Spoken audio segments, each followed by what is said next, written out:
school semester? Yeah, we are. Board, is everybody ready to start? I don't think I'm on.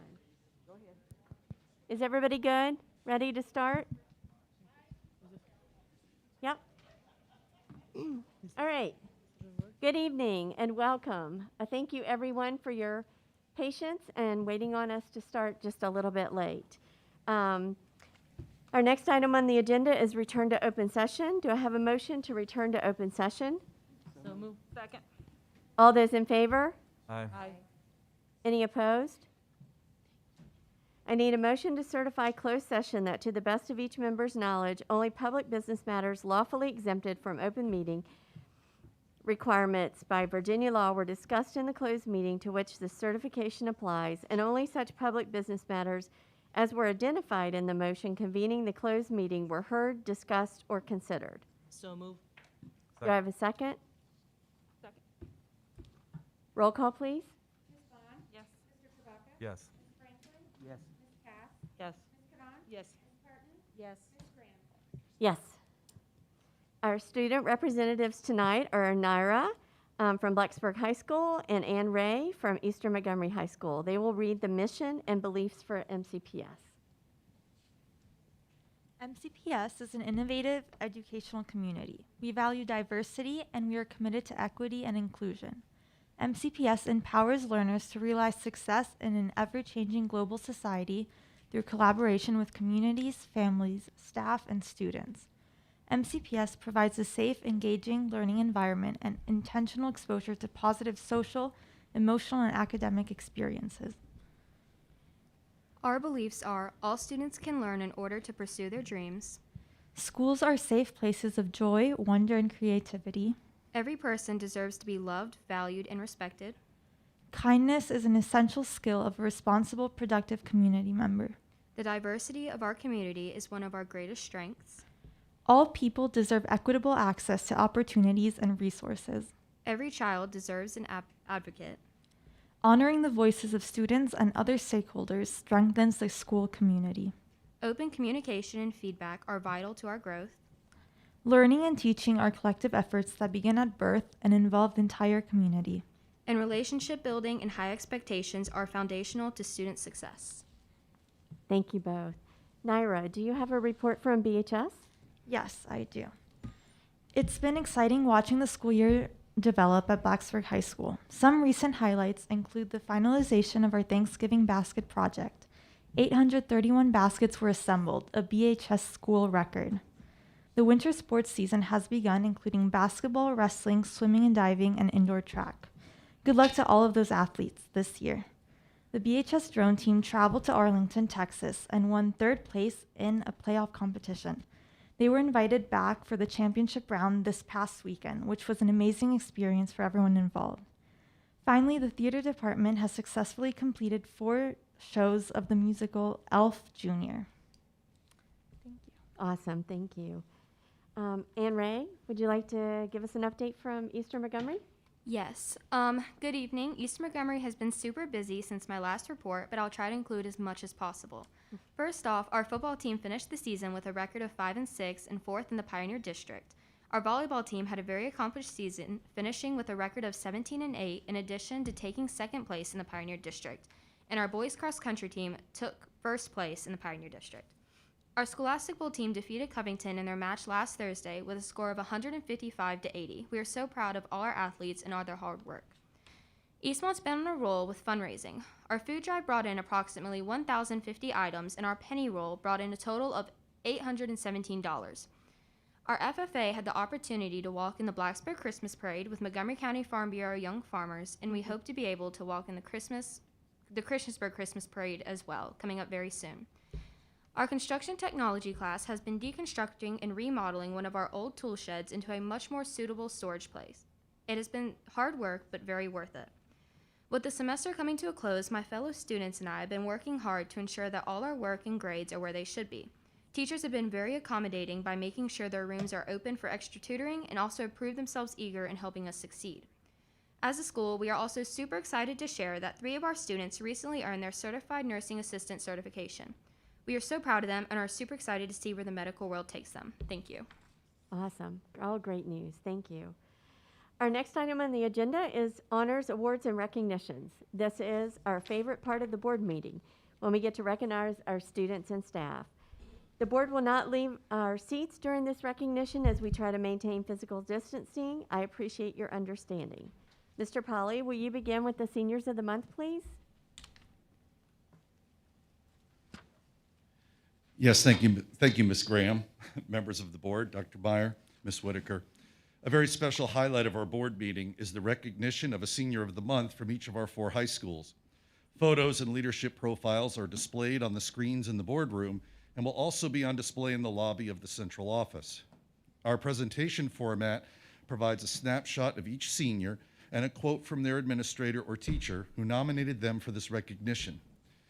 In order, we will have this evening present for us Mr. Adam Simpson, principal of Blacksburg High School, Mr. Tony Divler, principal of Christiansburg High School, and Mr. Todd Lewis, principal of Eastern Montgomery High School. The seniors from Auburn High School were unable to be with us this evening. Mr. Simpson.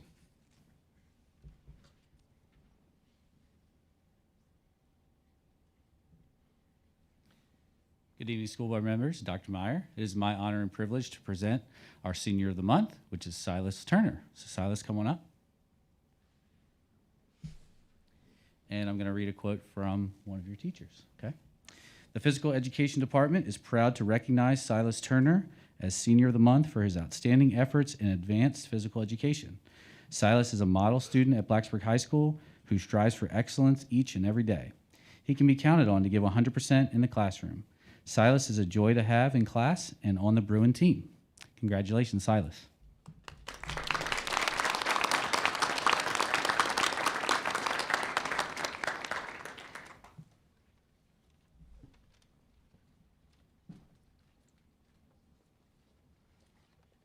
Good evening. It is my privilege to present to the board that the December Senior of the Month for Christiansburg High School is Josie Shelton. So at this time, I'd like to ask Josie and her family to come up at this time.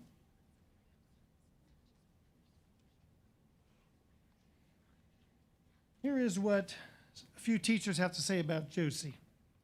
Josie is a ball of joyful energy. She shows care and compassion for others, constantly strives to improve her skills, and is an amazing performer. She is an example of how to stretch a comfort zone, make others feel welcome, and work through challenges. Josie loves to laugh. She is kind, respectful, and fun. She has a passion for theater and loves the human connection and storytelling aspect of it. Josie understands the importance of ensemble. She not only strives to perfect her own performance, but works tirelessly with others to help them learn their lines, blocking, and characterizations. I appreciate the strength, talent, and humility that Josie brings to any project, knowing that she will always give her best. She is a true joy to teach. Josie was the district and region outstanding actor and will be competing this weekend in the VHSL one-act competition. She plans to attend a 4-year university and major in theater. Congratulations, Josie.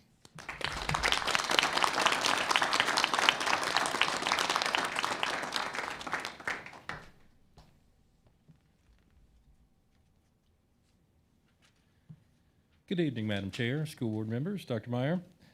It is my honor to be here this evening to recognize the Eastern Montgomery High School Senior of the Month, Lance Elkins. Lance is here with his family, and we ask that he comes forward at this time.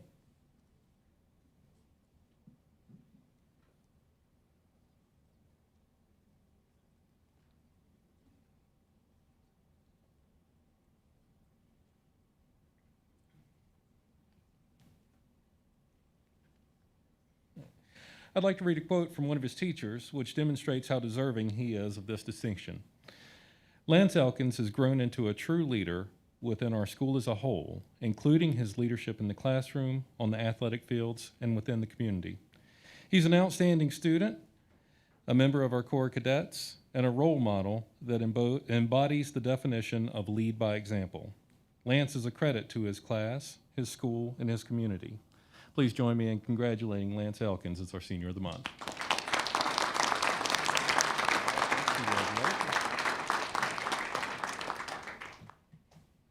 Mr. Polly, I believe you have another award to give?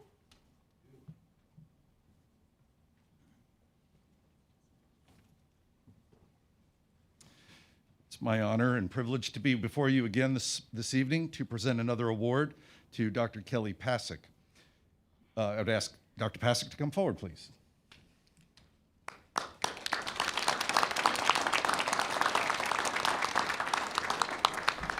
The Virginia Association for School Librarians has announced their Virginia's School Librarian of the Year for 2021 as Dr. Kelly Pasick.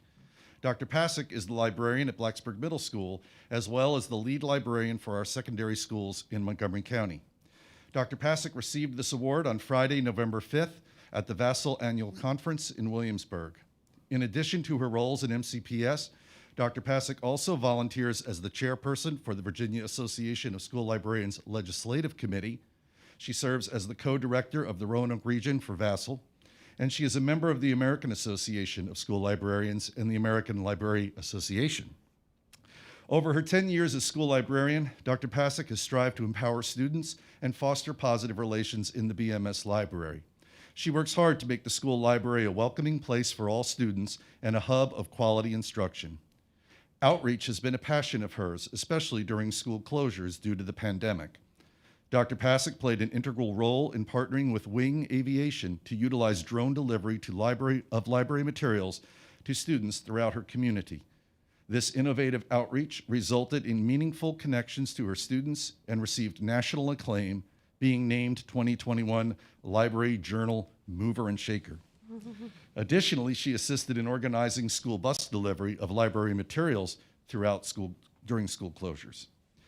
Dr. Pasick exemplifies the role of a true partner and leader in the school, in the region, and amongst the national community of librarians. Congratulations, Dr. Kelly Pasick, for being named Virginia School Librarian of the Year for 2021.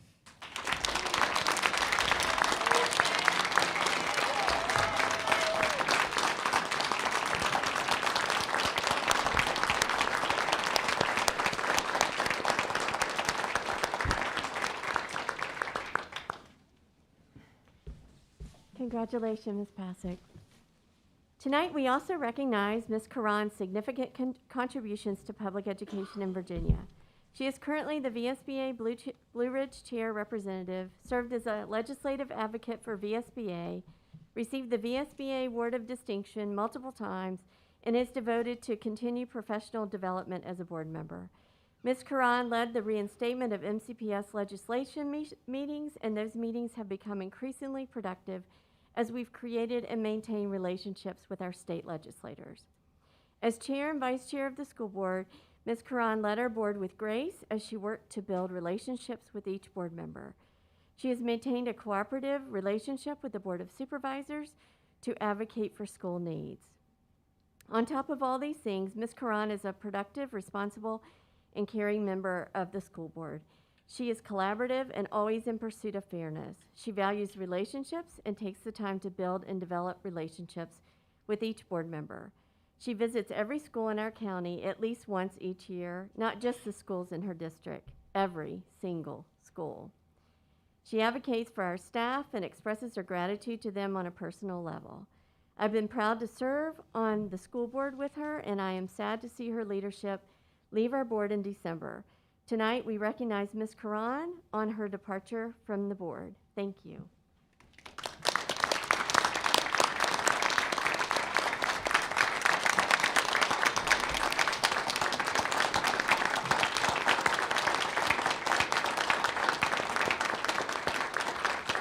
Thank you, everyone. I promise not to cry. All right, our next item on the agenda. Wait a minute. Can we not say a few things? Yeah. I'd like to. Okay, sure. Sorry. Sure. Yeah. And I don't want to jump in line, but I will. Is my mic on? Well, Goonan, I'm going to miss you. Okay, you I have will miss been you too. your kindred spirit. You're sweet. Just the way you look at things, you have a big heart. And not only do I consider you a colleague, but a friend. And I appreciate everything you've done. You have worked harder at going and doing things more than any board member I've seen in 16 years. And I appreciate that because I know how hard that is. And, you know, I just know I wish you the very best in your relaxing and your retirement. But I hope that you won't be a stranger. And I hope our new board member understands what big shoes he has to fill, so. You already told me so. But thank you from the bottom of my heart for everything you've done for us and for Montgomery County Schools, because you stepped up and did what was right for students, no matter what anybody else thought. And I appreciate that. Thank you. Very kind. Goonan, the biggest thank you for me you could ever have, biggest hugs. 4 years ago, when I first started on the board, I was as nervous as all get out, didn't know anything from anything, but you quickly came to me and let me know that you would hold my hand and see me through, and you've done exactly that. I couldn't be the board member I am today if it wasn't for you and everything that you've done for me personally and as a board member. You've also come to be a great friend. You've been a wonderful colleague. I appreciate your respectfulness for the community, for our staff, for our students, but most of all for our other board members. You graceful, too many adjectives to describe, kind, kind. passionate for your work, passionate for your community, passionate for your school, your children, our kids. I'm going to miss you, but you left us all with good things that we need to know that we need to strive for and strive to be. And again, thank you for always putting students first, and I appreciate that more than you know. Thank And you. I'll be around. I'll be watching, So, Goonan, I can echo many of the things that have already been said. We may not have always agreed and not being able to see the same viewpoint, but there's always been a respect as to, Absolutely. okay, not on this one, but we are still board members, and that is something that I have valued throughout the years, not only with you, but with other board members. You made this your full-time job. Absolutely. I And- don't know what I'm going to do now. Exactly. Very good. And as Jamie said, have not seen another board member make this a full-time job. Not only at this board table, but in the community, trying to be where you needed to be, to hear different points of views, to get more information, to be able to broaden yourself as a board member and as a person. And I really appreciate that more than you know, Thank you. because not everybody shows up to hear what's going on everywhere. And you can be everywhere, right? You look I up, tried. there's Goonan. Thank you. There's Goonan, right? Or someone said, yeah, well, Goonan was there, right? And that is the absolute truth. So I appreciate your dedication to It Montgomery means a County lot. Schools. Thank you, Penny. I'll jump in real quick and add to what everybody else has said, which I fully agree with, but it's an honor to call you a colleague and a friend. Thank you. Gun, and I've really enjoyed serving on the board with you. I think you've been a great leader, no matter what your actual role was. I mean, there were times that you were obviously chair and other times when you were not, but you always, I think, led in your actions and in the way that you did things, which I think led to a lot of respect for you in the community. I appreciate your steady hand and your level head and everything, and I just love the way that you're always open to having public discussion and discourse, which is such an important part of our democracy, even at this local level. So I would just encourage you and admonish you not to just watch, but to be as active as you can. At the very minimum, come speak to us from time to time. I always get tickled when Joey comes and speaks at public comment. So we can add you to the list. I'm definitely planning on. I'm calling this like a mini sabbatical, so I'll be back. I guess I'll go last here. I'm the newest member of the board. We've only really known each other, gosh, right when I started campaigning we met, and then you were the first person to reach out and really help me and guide me. It was, it was an interesting start since Unfortunately, 2 months later, COVID decided to rear its ugly head, but I appreciate the time, and I appreciate your passion for this position, and having been in it for a couple of years, I don't know how you do it, Goonan. I don't know how you put so much time and into this role, because it is a tough job, and but you always have a good upbeat spirit and a positive person, and you're somebody who looks at both sides, of everything, and that I truly respect. So, best of luck. Enjoy your family. I will. Enjoy traveling. Yes, COVID permitting, yes. Yes.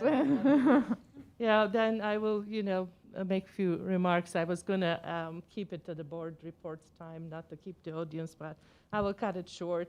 It has been honor and privilege to, working with you in the past 8 days. I definitely enjoy my time on the board. Maybe not so much last year with the pandemic, but that's pandemic to blame, nobody else. I took it seriously. Like you all realized, I did make it a full-time job. I was able to make it a full-time job, which I'm thankful for that too, because somebody else is working full-time in another job that I can do this freely.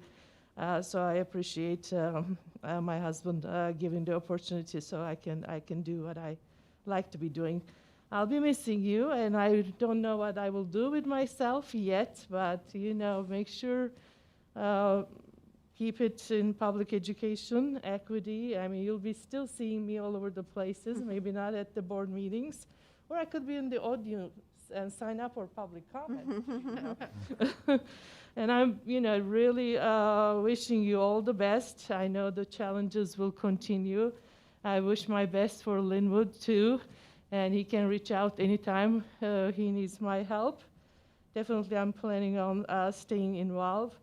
And of course, I'm grateful to my voters of my District K. They trusted me for 2 terms, 8 years, so I appreciate that trust.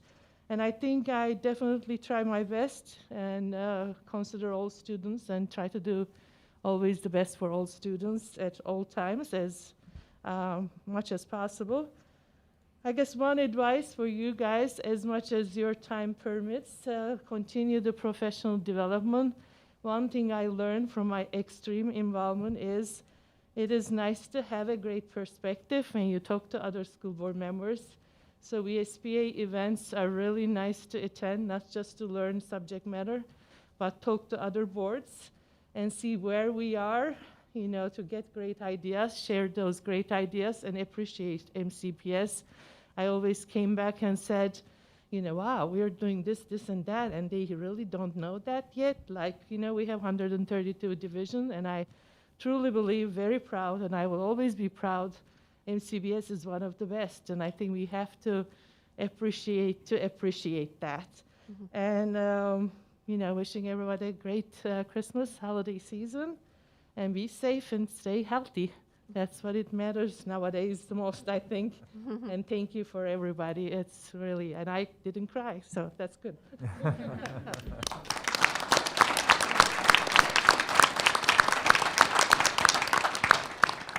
Thank you, Ms. Karan. Ms. Drake, I believe you have an update for us before we start public hearing and public address. Thank you, Ms. Graham. Anyone who's been watching the scoreboard tonight has noticed that it's not responding. The scoreboard isn't moving along with the meeting the way that it normally does. Anyone working in technology knows that Amazon Web Services is down today. And our board doc system runs off of Amazon Web Services. The minutes and the meeting notes, what I work on my machine, those are working just fine. So I am able to keep track of your meeting in an appropriate manner. Board docs did confirm that the scoreboard, what you see on that public side of the screen, is what is most affected, and that will affect our public address timer. So what we're going to do tonight is use Google Slides. Ms. Woods has already brought it up on the screen, and that will be sort of our timer this evening. So green will be at the beginning. We'll be keeping the time manually. Ms. Woods and I will keep the time manually on our side. There will be yellow when 30 seconds are left, and then red when time is up. We'll, again, advance the slides appropriately. I thank you, the board, and the speakers for your patience as we've worked pretty quickly to try and develop a solution that would work for you tonight. So public address will be just a little bit different. Thank you. So tonight we're holding a public hearing on the 2021-2022 Health and Safety Plan. Each speaker is allowed 3 minutes to speak. Ms. Drake will have a timer on the screen. Ms. Drake, can you confirm that we have no speakers signed up for the public hearing? That's correct, Ms. Graham. The public hearing is now closed. Public address is next on our agenda. We have a number of speakers signed up tonight. I want to quickly go over board policy related to public address. Each speaker will have 3 minutes to address the board. The board does not respond to speakers during public address. The screens will show when the speaker has 30 seconds remaining and when time is up. After 30 total minutes, the board has the option to vote to extend public address for an additional 30 minutes. After 1 hour, public address will continue at the end of the meeting, after closed session and prior to the close of the meeting. I will call up several names in order and ask that you begin to line up to get ready to speak so that we can hear as many speakers as possible. Please keep applause limited, as that takes away time from the speakers. When you approach the microphone, please make sure you state your name, the area of the county you live in, and please ensure that you keep your mask on. The first speakers we have are Jason, hold on, I had it up. Jason Stanger and Juliana Rosso.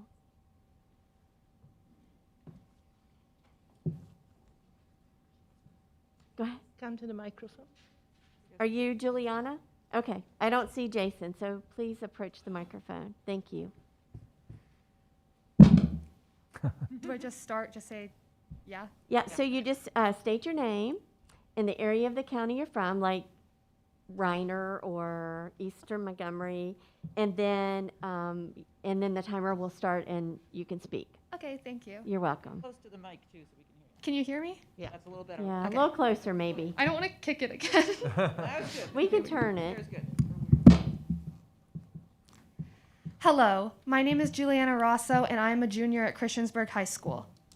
Pride, the emotional response to something connecting to oneself in dignity, self-esteem, and delight. Rainbow and other pride flags are flags that display pride for one's identity. An identity that has to be fought for daily and is still illegal in 71 countries, while in 11, it can be punished by the death penalty. At this time, only 19 of our 50 states in the United States have laws protecting all LGBT people from discrimination. 25% of LGBT youth that come out to their parents get kicked from their home, while 68% of LGBT youth's parents respond in a negative way. Our school is made to be a safe place for those who need one. When identifying a location as a safe place, people look for signs, something that shows this area as a safe place for them. In this case, our safe place's identification is displays of pride. When you take away our process of identifying where we are safe, you take away our safety. School should be a place where everyone can come to learn in peace. However, LGBT rights are not widely accepted across the globe, country, state, or in our school. People in our community, in many cases, are forced to interact with those who share in those beliefs, especially in a school setting. We get called derogatory terms, slurs, and threatened and hurt physically based on something we cannot control and something you, the school board, says they're protecting. Taking away identification for safe places leaves us continuously harassed with no one we feel safe with. Guidance counselors no longer feel like a safe or trusted personnel any longer, considering the lack of confidentiality with the new transgender policies. Pride is not political and should not be treated as such. The pride flag is not a political symbol. The pride flag is a flag of colors representing red for life, orange for healing, yellow for sun, green for nature, blue for art, and purple for harmony. This flag shows comfort and acceptance for our community. It shows our past and current struggles while celebrating our identity. Our identity that is still something I'm standing here fighting for, something that gets hundreds of people killed for, still something hidden for our own safety, and something that is still not equal. I propose allowing public displays of acceptance towards the LGBT community, as well as repealing the new transgender policy section Article 1 under student privacy and confidentiality in return for the old policies. Pride is not political, and everyone deserves to be their authentic selves while still feeling safe. Thank you. Please consider these words. Thank you.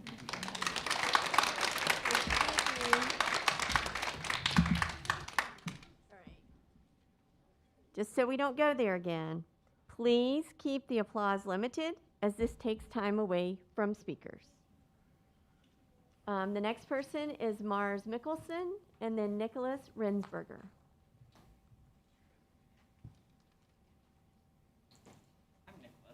Okay, go ahead, Nicholas. I don't see Mars stepping up, so go right ahead, please. All right, hi, my name is Nico Rensberger, and I'm a senior at Christiansburg High School. And I'd like to ask you, how do you determine what is political? If displaying a pride flag is political, is it political for an LGBTQ teacher to display a photo of them and their same-sex partner? Is it political for religious teachers to wear a cross? Would it be political for a teacher to display their pronouns on a pin? Are teachers of color inherently political? Is any teacher or person's existence political? No, of course not. Identity is not political. It is simply what makes us unique individuals. MCPS policy 5-3.4 states, political posters, announcements, and flyers shall not be displayed on school bulletin boards or distributed through mail or messenger facilities. During the October school board meeting, it is consistently referred to as social or political displays. However, nowhere in the actual policy is the word social mentioned.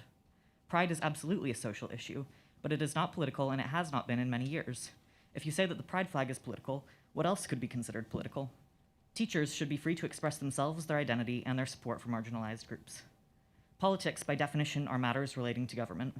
Displays of pride are not tied to any piece of legislation, politician, or political party. Rather, they are tied to a rich history of queer culture. As a board, you claim one of your core values to be cultural diversity. Between this most recent change in the interpretation of the policy for teacher displays and aspects of the policy surrounding transgender students, this is not promoting diversity. As an LGBTQ student, I feel as though this board as a whole does not care about my experiences or the experiences of my peers. Another of your core values is open communication. Is censoring a teacher's display of pride really upholding this value? For that matter, is requiring guidance counselors to out transgender students to their family upholding the value of open communication? Students are hesitant to come out to teachers or counselors for fear of this exact thing. It is impossible to trust someone or feel comfortable when being honest about your identity could throw your home life into chaos. The solutions to these issues are simple. First, allow teachers to display pride flags as they have been doing so for years without issue. Second, amend the privacy policy surrounding transgender students so that students and counselors may work together to determine the best course of action for each student and their individual situation. Thank you to the board members who continue to bring up these issues. When I spoke at the meeting in August, I said this policy was a first step in a larger discussion.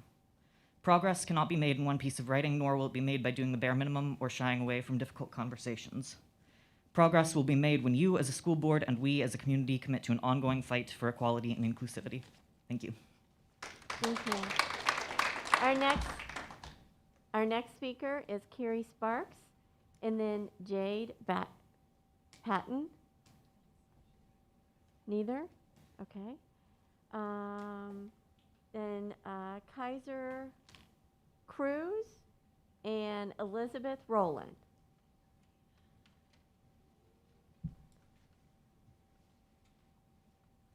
Hello, my name is Elizabeth Rowland, and I am a junior at Christiansburg High School. I am a student at CHS and a member of the LGBTQ+ community. In a time as complicated as one's teenage years, a support system is necessary. Sadly, many LGBTQ+ teens are left without one because of an unaccepting household.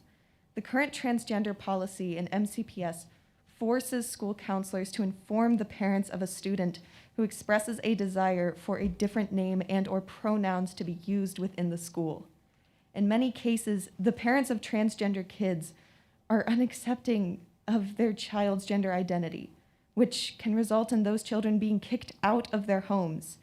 Many of my peers have explained to me that their parents are unaccepting of those within the LGBTQ+ community, and they express a genuine fear of being kicked out of their homes if they were to be outed to their parents. In an article from Lesley University, it is stated that 1.6 million youth are homeless each year, and up to 40% of them identify as LGBT, whereas it is only estimated that 7% of American youth identify as LGBT. There is a staggering disproportion of homelessness among these populations. The fear of homelessness is omnipresent in LGBTQ+ youth, and school counselors need to be able to lessen that fear, not build on it. If the goal is to protect students, the current transgender policy must be revised. Thank you. Thank you. Our next speaker is Elizabeth Polania, and then Sadie Ronan. Neither? Okay. of Okay, coming. thank you.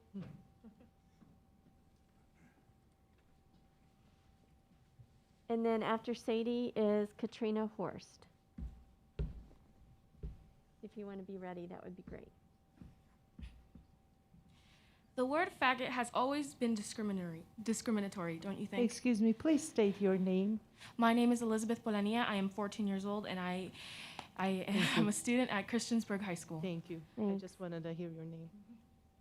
The word faggot has always been discriminatory, don't you think? I mean, it's fine because we need to put in our place since loving who we love is a sin. Being who you know you are inside is a sin, right?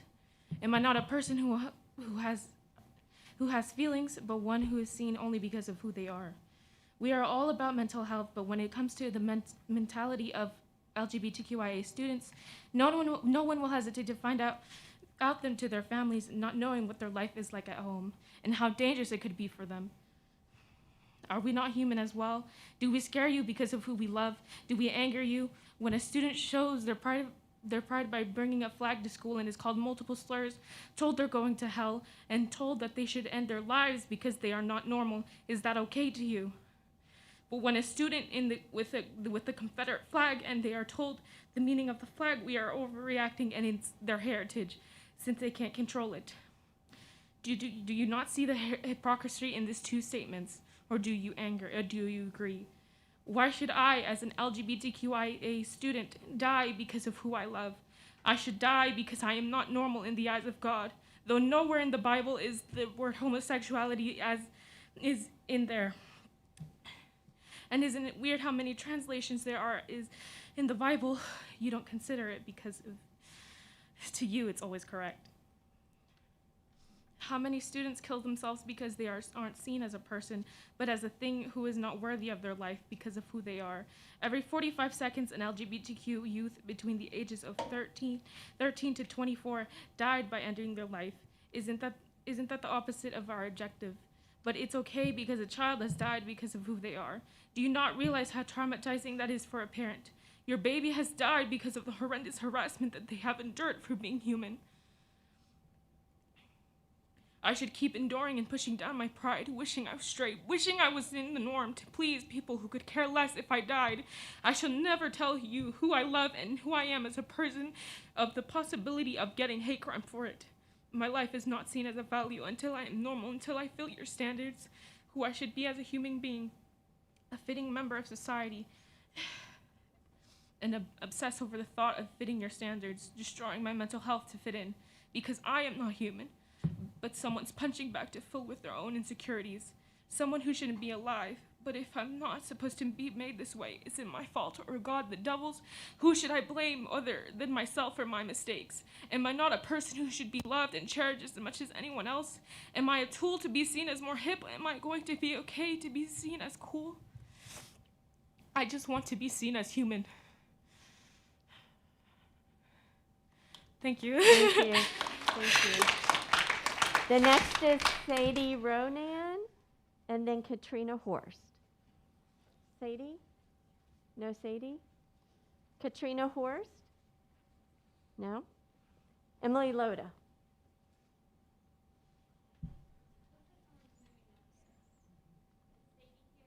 Someone's coming up. I have not seen anybody come down when I called Someone's their names. coming down, I think. No, they're right here. No. Because I've called a couple of them twice. I just didn't want to jump in. I appreciate that. Good evening, Madam Chair and members of the board. My name is Emily Loda, and I reside in Blacksburg. I'm here tonight as a parent of children in the MCPS Gifted Program, the 2021-22 chair of the Gifted Advisory Committee, and a teacher of gifted students. I ask that you consider reinstating 2 gifted resource teacher positions when creating your budget for the 2022-23 school year. The GAC and Gifted Department are in strong agreement that the budget cuts in 2012, which cut 2 gifted resource teachers, have continued to deeply impact the delivery of gifted services in Montgomery County Public Schools. Under the current model, services across MCPS are not equitable. GRTs are being shared among schools in ways that do not align with the populations of gifted students within those schools. Some students are receiving nearly 5 hours of services weekly, while others are receiving only 2 at best. The gifted plan, if fully executed, calls for 6 hours of service each week. GRTs are also expected to collaborate with classroom and cluster teachers to provide differentiation. Job requirements such as these are often pushed down the priority list due to limited amounts of time and resources for co-planning and co-teaching. It is easy to ignore the needs of gifted students. They are typically high-achieving students who do not struggle to pass state and benchmark testing. This does not mean they do not provide classroom challenges of their own. Classroom teachers already have so many demands on their plates. They need the support of the GRTs to provide the accelerated and differentiated curriculum needed to engage our most advanced students. In your next budget, please consider reinstating the 2 GRT positions that were cut nearly a decade ago. Thank you for your time. Thank you. Our next 2 speakers are Eloise Zerniak and then Claire Dudley. Someone coming. Either of those? Both coming, or one of them coming this way. Okay. Thank you. I can't see them behind. I think both of them coming. Okay. So I have Eloise first. Okay, go right ahead. Your Hi. name, and where you're from. Hi, my name is Eloise Cherniak, and I am in the 6th grade. I go to Blacksburg Middle School. Can you come up a little bit closer to the mic? Bend it down to your mouth a little bit so we can hear you. There you go.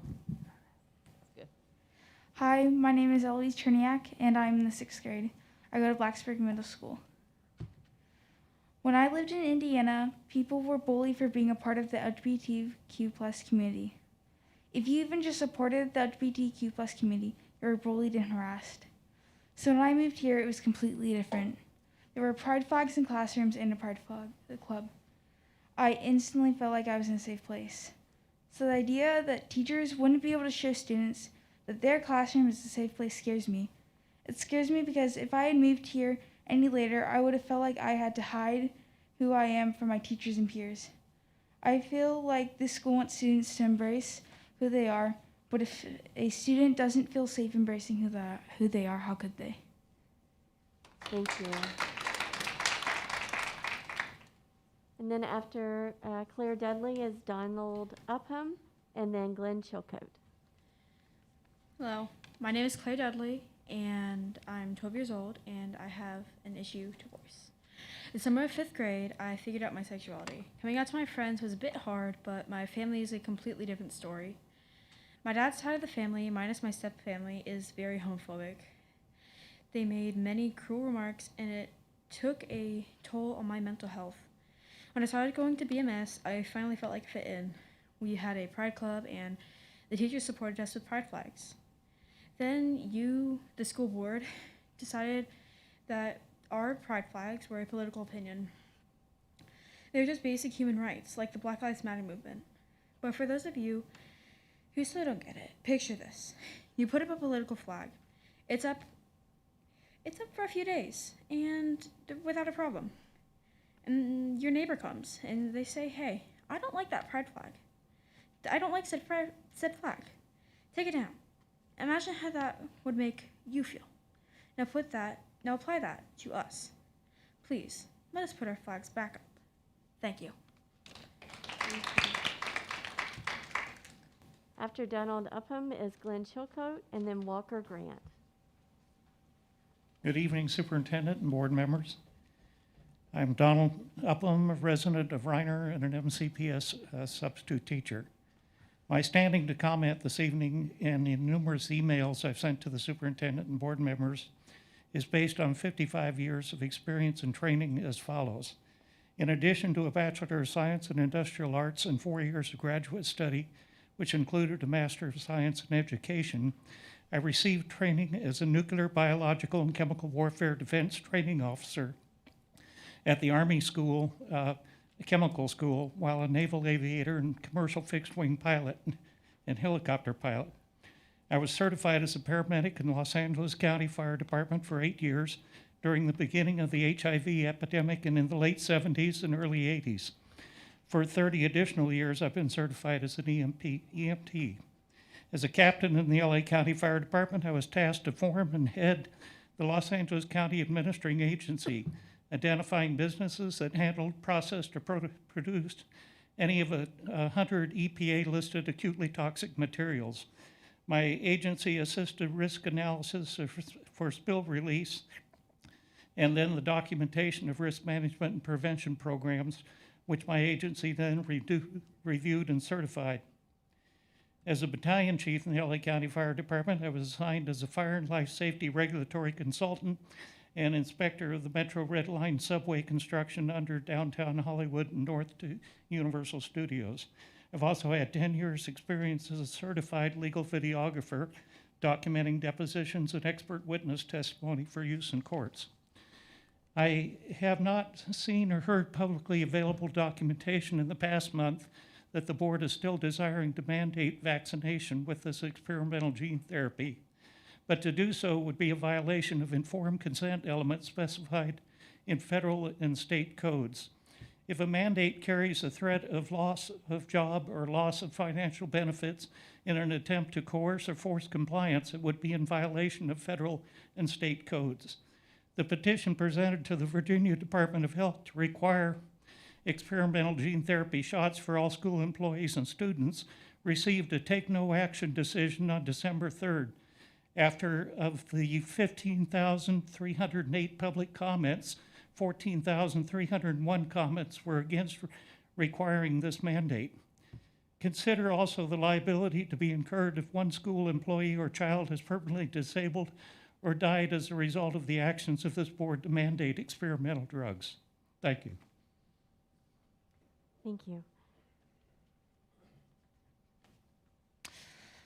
Chair Graham and members of the board. My name is Glenn Chilcote. I live in Blacksburg, and I'm the music teacher at KIPS, the BHS drumline instructor, the division Swedish translator, and the president of the Montgomery County Education Association. I'm here today to speak with you about the positive relationship between our association and the MCPS administration. I'm specifically speaking about Dr. Meyer, Ms. Whitaker, Mr. Pauly, Dr. Wickham, Mr. Knott, and Mr. Krantz. As president of the MCEA, I meet regularly with Dr. Meyer and his team to address concerns that are affecting our members. One might think that these meetings are filled with tension, but in reality they are calm, courteous, and productive. Tonight I want to take a moment to just list a few of the items our members would like to thank you, Dr. Meyer, Ms. Whitaker, and their team for doing. Firstly, our members greatly appreciate the work days that Dr. Meyer proposed and you approved. Having additional work days to tackle time-consuming work that takes away from teaching and planning engaging lessons is greatly appreciated. Secondly, our members are very grateful to Dr. Meyer for listening to teachers and helping make lesson plans more manageable. I'm hopeful we will continue to make lesson planning a practice that serves teachers instead of adding additional stress in the future. Thirdly, and I think I can speak for all employees when I say that we appreciate the more casual dress code. Having the ability to dress more comfortably, especially while wearing a mask, is greatly appreciated. Thank you to Dr. Meyer for doing this. Lastly, I would like to thank everyone for helping create open lines of communication. The live Q&As, office hours, and links to provide feedback are a great start in making employees feel heard. Communication, collaboration, and compromise are the 3 C's that I adhere to as president of the MCEA.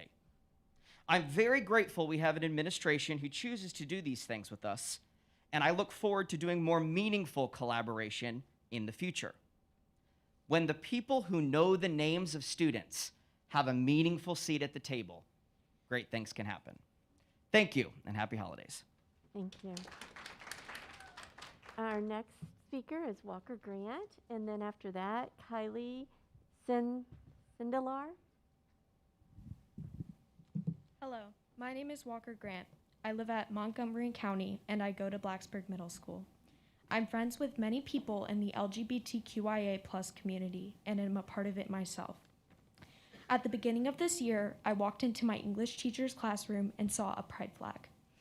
This was the first time I had ever saw a pride flag in a classroom, and it affected me deeply. Never before had I seen something this personal in a teacher's classroom. It told me that this classroom was a safe place, somewhere I could be myself. Now when I walk into my English teacher's classroom, I see no rainbow. I know this place is safe, but new students do not. Having something as personal and simple as a pride flag up in a classroom makes students feel welcomed and accepted for who they are. I know other students feel this way as well. We all want to see ourselves represented, even if it's just by a flag. The civil rights statement I read in the student handbook on the first day of school says, Montgomery County Public Schools does not discriminate in its programs and activities for reasons of race, religion, color, gender, national origin, disability, age, or any other basis prohibited by law. How is my sexuality different than any of the reasons I just stated? Why have you made who I love worth less than race and gender? To you, something as harmless as a brightly colored flag hanging in a classroom brings a feeling of safety to me and the people that are in my community. Please let teachers hang these flags in their classrooms again. They include, not exclude. They show that MCPS is a place without discrimination. Pride flags are flags of love, not hate. Thank you for your time. Thank you. Our next speaker is Kylie Sindelar, and then after that, Bob Beard. Hello, my name is Kylie Sindelar, and I'm a freshman at Blacksburg High School. And I am part of a LGBTQ+ Youth Alliance at BHS, and ours is, of course, one of the schools affected by the October 5th school board decision to ban specific political symbols from the classroom. This includes pride flags, safe space stickers, and other LGBTQ+ support symbols. Our alliance agrees that this resolution was unnecessary and short-sighted.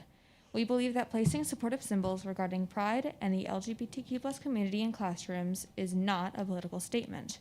Queer allyship, especially for queer youth, must have a place in schools. We are asking the school board to change this decision. As teenage queer individuals, we know the importance of inclusion. We deserve to feel safe and heard in learning environments. As queer youth, a group directly affected by this ruling, we are determined to reverse it in our fight for visibility. I would now like to share several statements from other queer students involved in this alliance. From Anonymous. If you do not want to promote political causes, why say the Pledge of Allegiance to the American flag every morning? If you want to remove stickers that show a safe space for a group of kids that have a very high chance for bullying and suicide, is that really a positive thing? You have just made many students feel oppressed, feel like they are not being represented. If you are so proud of the diversity of the community, why make us hide who we are, who teachers are? Can you not see the hypocrisy in your statements? You say to remove flags and objects perceived as political, yet the American flag, the multitude of flags in the hallways of middle and high schools, have not been taken down. Because what you are saying is, we say that we care, but we don't show it. In parental perspective, that is not what a trustworthy person looks like. That is what a liar is, what a faker is, what a backstabbing person says. You value diversity, yet where is the proof of value? From Faye. I think it's unfair that people want pride out of schools. I think pride, aka LGBTQ+, should stay in school, and people of LGBTQ+ should feel safe. If not, then school is not the best. And finally from Chip Baker. Honestly, you can't just pull up and ban safe space stickers. 3 years ago, a teacher was fired for simply talking about their own mental health. Teachers should be allowed to express their views and talk about issues, provided no one is being discriminated against, especially at BHS and other high schools, where some teachers, some students are actually adults. Teachers should be allowed to show worry for issues just as well as students are. We hope you take our comments into consideration and revisit your decision. Thank you for your time. Thank you. Bob Beard, and then Sean Gaynor. Do we have either of those?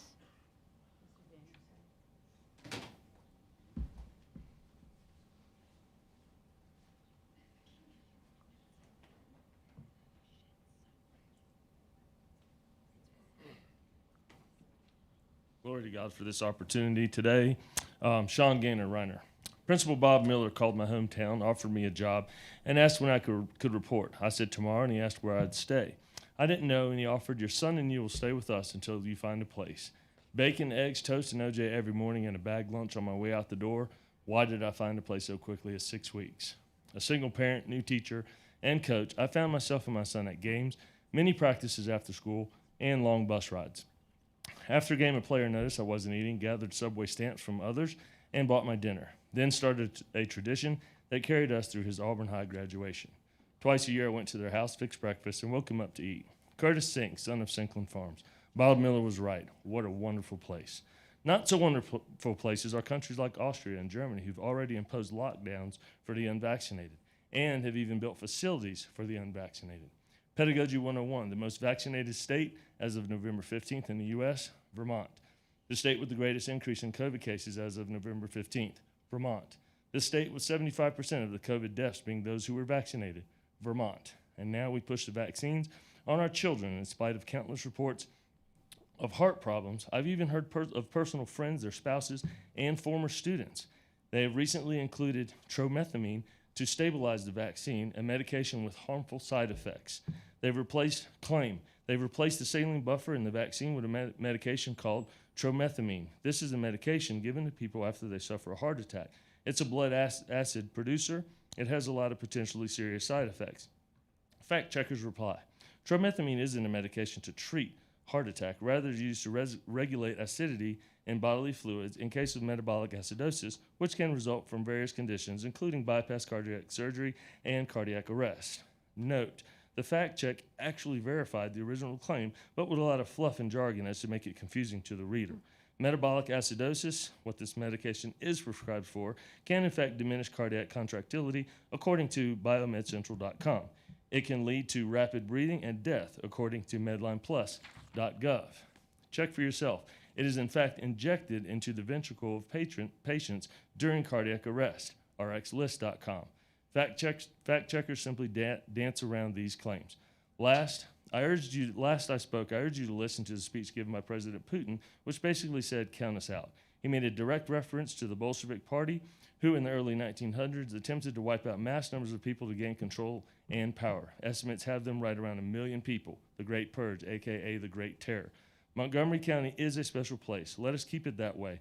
Let's stand against these things they continue to push, and let us not remain silent. For we may fear losing a paycheck right now, only to find ourselves facing the reality that it wasn't a paycheck we should have been worried about. Famous quote regarding a ruling family and tax avoidance nonetheless exemplifies the character. Thank you, Mr. Gaynor. Your time is up. Thank you. At this time, public address is closed. The next item on our agenda is consent items. If there is nothing to be pulled from the consent agenda, then we will consider the consent items approved. Is there any discussion regarding consent agenda? I'm sorry, Ms. Grant, was that everybody that was signed up on it? Yes. Okay, all right. Wanted to make sure. Okay. I wouldn't have said it if there were more people on the list. We would have had our 30-minute discussion and voted to either continue or not. All right, our next item on the agenda is payment of the bills. Do I have a motion to approve the payment of the bills as presented? So moved. Second. Any discussion? All those in favor? Aye. Aye. Any opposed? Our next item on the agenda is part of our business meeting, the grant proposal for ESSER 3. The Virginia Department of Education has a grant program for ESSER 3. Chair Grimm, is there any chance we could take a 5-minute break? Absolutely. Only because we've been going since 5:30 and Yeah. Is the board okay with that? No, because 5 minutes is not a reality. 10 minutes. Sorry. 10 minutes. More. I didn't want to. Okay. I didn't 10 want to minutes. overshoot my. Yeah. 10 minutes it is. 10 minutes. That way we. 10-minute I break. appreciate it. Sure, thank you. That's a-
side for this competitive grant program. MCPS has submitted applications for 2 summer programs and 2 before and after school programs. Does anyone have any questions for Jonathan about the grant submission? None? Does anyone wish to make a motion related to the grant submission? I'll move that we approve the grant proposal. Second. Any discussion? Great. All those in favor? Aye. Aye. Aye. Any opposed? Our next item is supplemental appropriation for additional revenues received. These revenues are associated with grants and ESSER funding. Does anyone have any questions for Mr. Krantz related to the supplemental appropriation? Does anyone want to make a motion regarding the supplemental appropriation? So moved. Second. Any discussion? All those in favor? Aye. Aye. Any opposed? Tonight, each school board committee will present an update regarding their scope of work for the year. Ms. Whitaker will start us off with an overview of the school board advisory committees. Thank you. Can you all hear me? No. Can you make sure she's listening? I didn't want to get in trouble for touching it too early. All right, is that better? Okay. I still can't hear very well. Yeah. Can you hear me now? Yes. Ah, Thank you. wonderful. So today I'm going to be just giving a little bit of a reminder of the update in terms of how we are working with our advisory committees. So as a reminder to you, our policy 2-3.1 states that the school board, upon recommendation of the division superintendent, shall from time to time appoint such advisory committees of stakeholders as it deems necessary or as may be required by law, and shall provide such committees with specific instructions regarding their authority, the areas or problems they are to consider, and to whom they are to submit their reports or deliberations. So we've been working, as you remember, over, the last year and a half on advisory committees, making sure that our representation is from all of our communities, and that our committee members are reflective of the racial and demographic makeup of our community. And so we've been working on that. Then we ask the advisory committees to bring forward to us their scope of work. And so that's the new process we'll do each year. That committee will bring to you the work that they are looking to consider for that year. And then at the end of the year, they're going to come back and give you a final update. And so this is the first time that we've done that process. So the school board committees that report, or advisory committees that report directly to you, are going to provide you with an update today. And we definitely want to thank our community members who are coming forward to speak today and share their updates with you. So first is SEAC, our Special Education Advisory Committee. And our chairperson is Ms. Catherine Childers. And our MCPS Office of Primary Responsibility is Dr. Tony Walker. Hi, Madam Chairman and the school board. I'm Catherine Childers, and you all know Dr. Walker. Catherine, can you pull the mic down a little bit to you? Is that better? That's better. Thank you. Okay, thanks. Okay, so we had our first ever retreat over the summer and identified things that we thought we needed to go on and plan to work through for the year. And first of all, one of the big things is we need to increase the awareness of the SEAC, because we're finding that most parents have not heard of us. And so that was our first item that we wanted to work on. And in addition to the parents, we also wanted to have some community awareness of the SEAC. And also, the last thing is for us to work on mitigating issues that affect students with disabilities. Good evening. I'll read the other areas of concern that the SEAC had. The SEAC's been working very hard this year. We've increased membership, of course, as we mentioned during our last few meetings. And the team's come together quite well. and they're very focused. And so last night we did have a great meeting. We also added a steering committee last evening, and the steering committee's job is to really work hard and to take all the advice and all of the ideas and really focus that towards our goals and also towards the alignment of our strategic plan. And then we take that and move that forward to our large committee, which mainly will look at policies and voting on that and making sure that they move that forward. So other areas of concern that the SEAC wanted to address were increasing structural aids training days at the beginning of the school year. They're very invested with the instructional assistants that work with students with disabilities because they feel that they're frontline workers, and so they're looking for equity in reference to their salary, which also they are very appreciative of the increase. I did mention that to the SEAC, and so they are very appreciative of the recent increase that the board did approve for the instructional assistants moving from 12 to 15, and so that was very appreciative as well. Also looking to increase the students with disabilities awareness when parents come to IP meetings for the very first time, they're looking to provide more information to parents. So they're looking to provide, at the very first IP meeting, to provide information and reference of a letter or a flyer, and then after that, follow up 6 months later, because usually sometimes parents will come just one time, and then that's all they hear about any additional updates in reference to new regulations coming down or new information about what SEAC is doing. So they're looking to push more information out to parents, and that way it will increase parents' participation with the SEAC. And the last thing that the SEAC wanted to do was to look at providing more training or professional development for the building administrators, because they feel that one of the concerns that the SEAC had was the building administrators not having enough information or knowledge about student IEPs and about student the IP programs in the building. So they're looking to collaborate with the school division in reference to bring more information and to highlight that for the school buildings. And so these are the areas that the scope of work for the SEAC for this coming school year.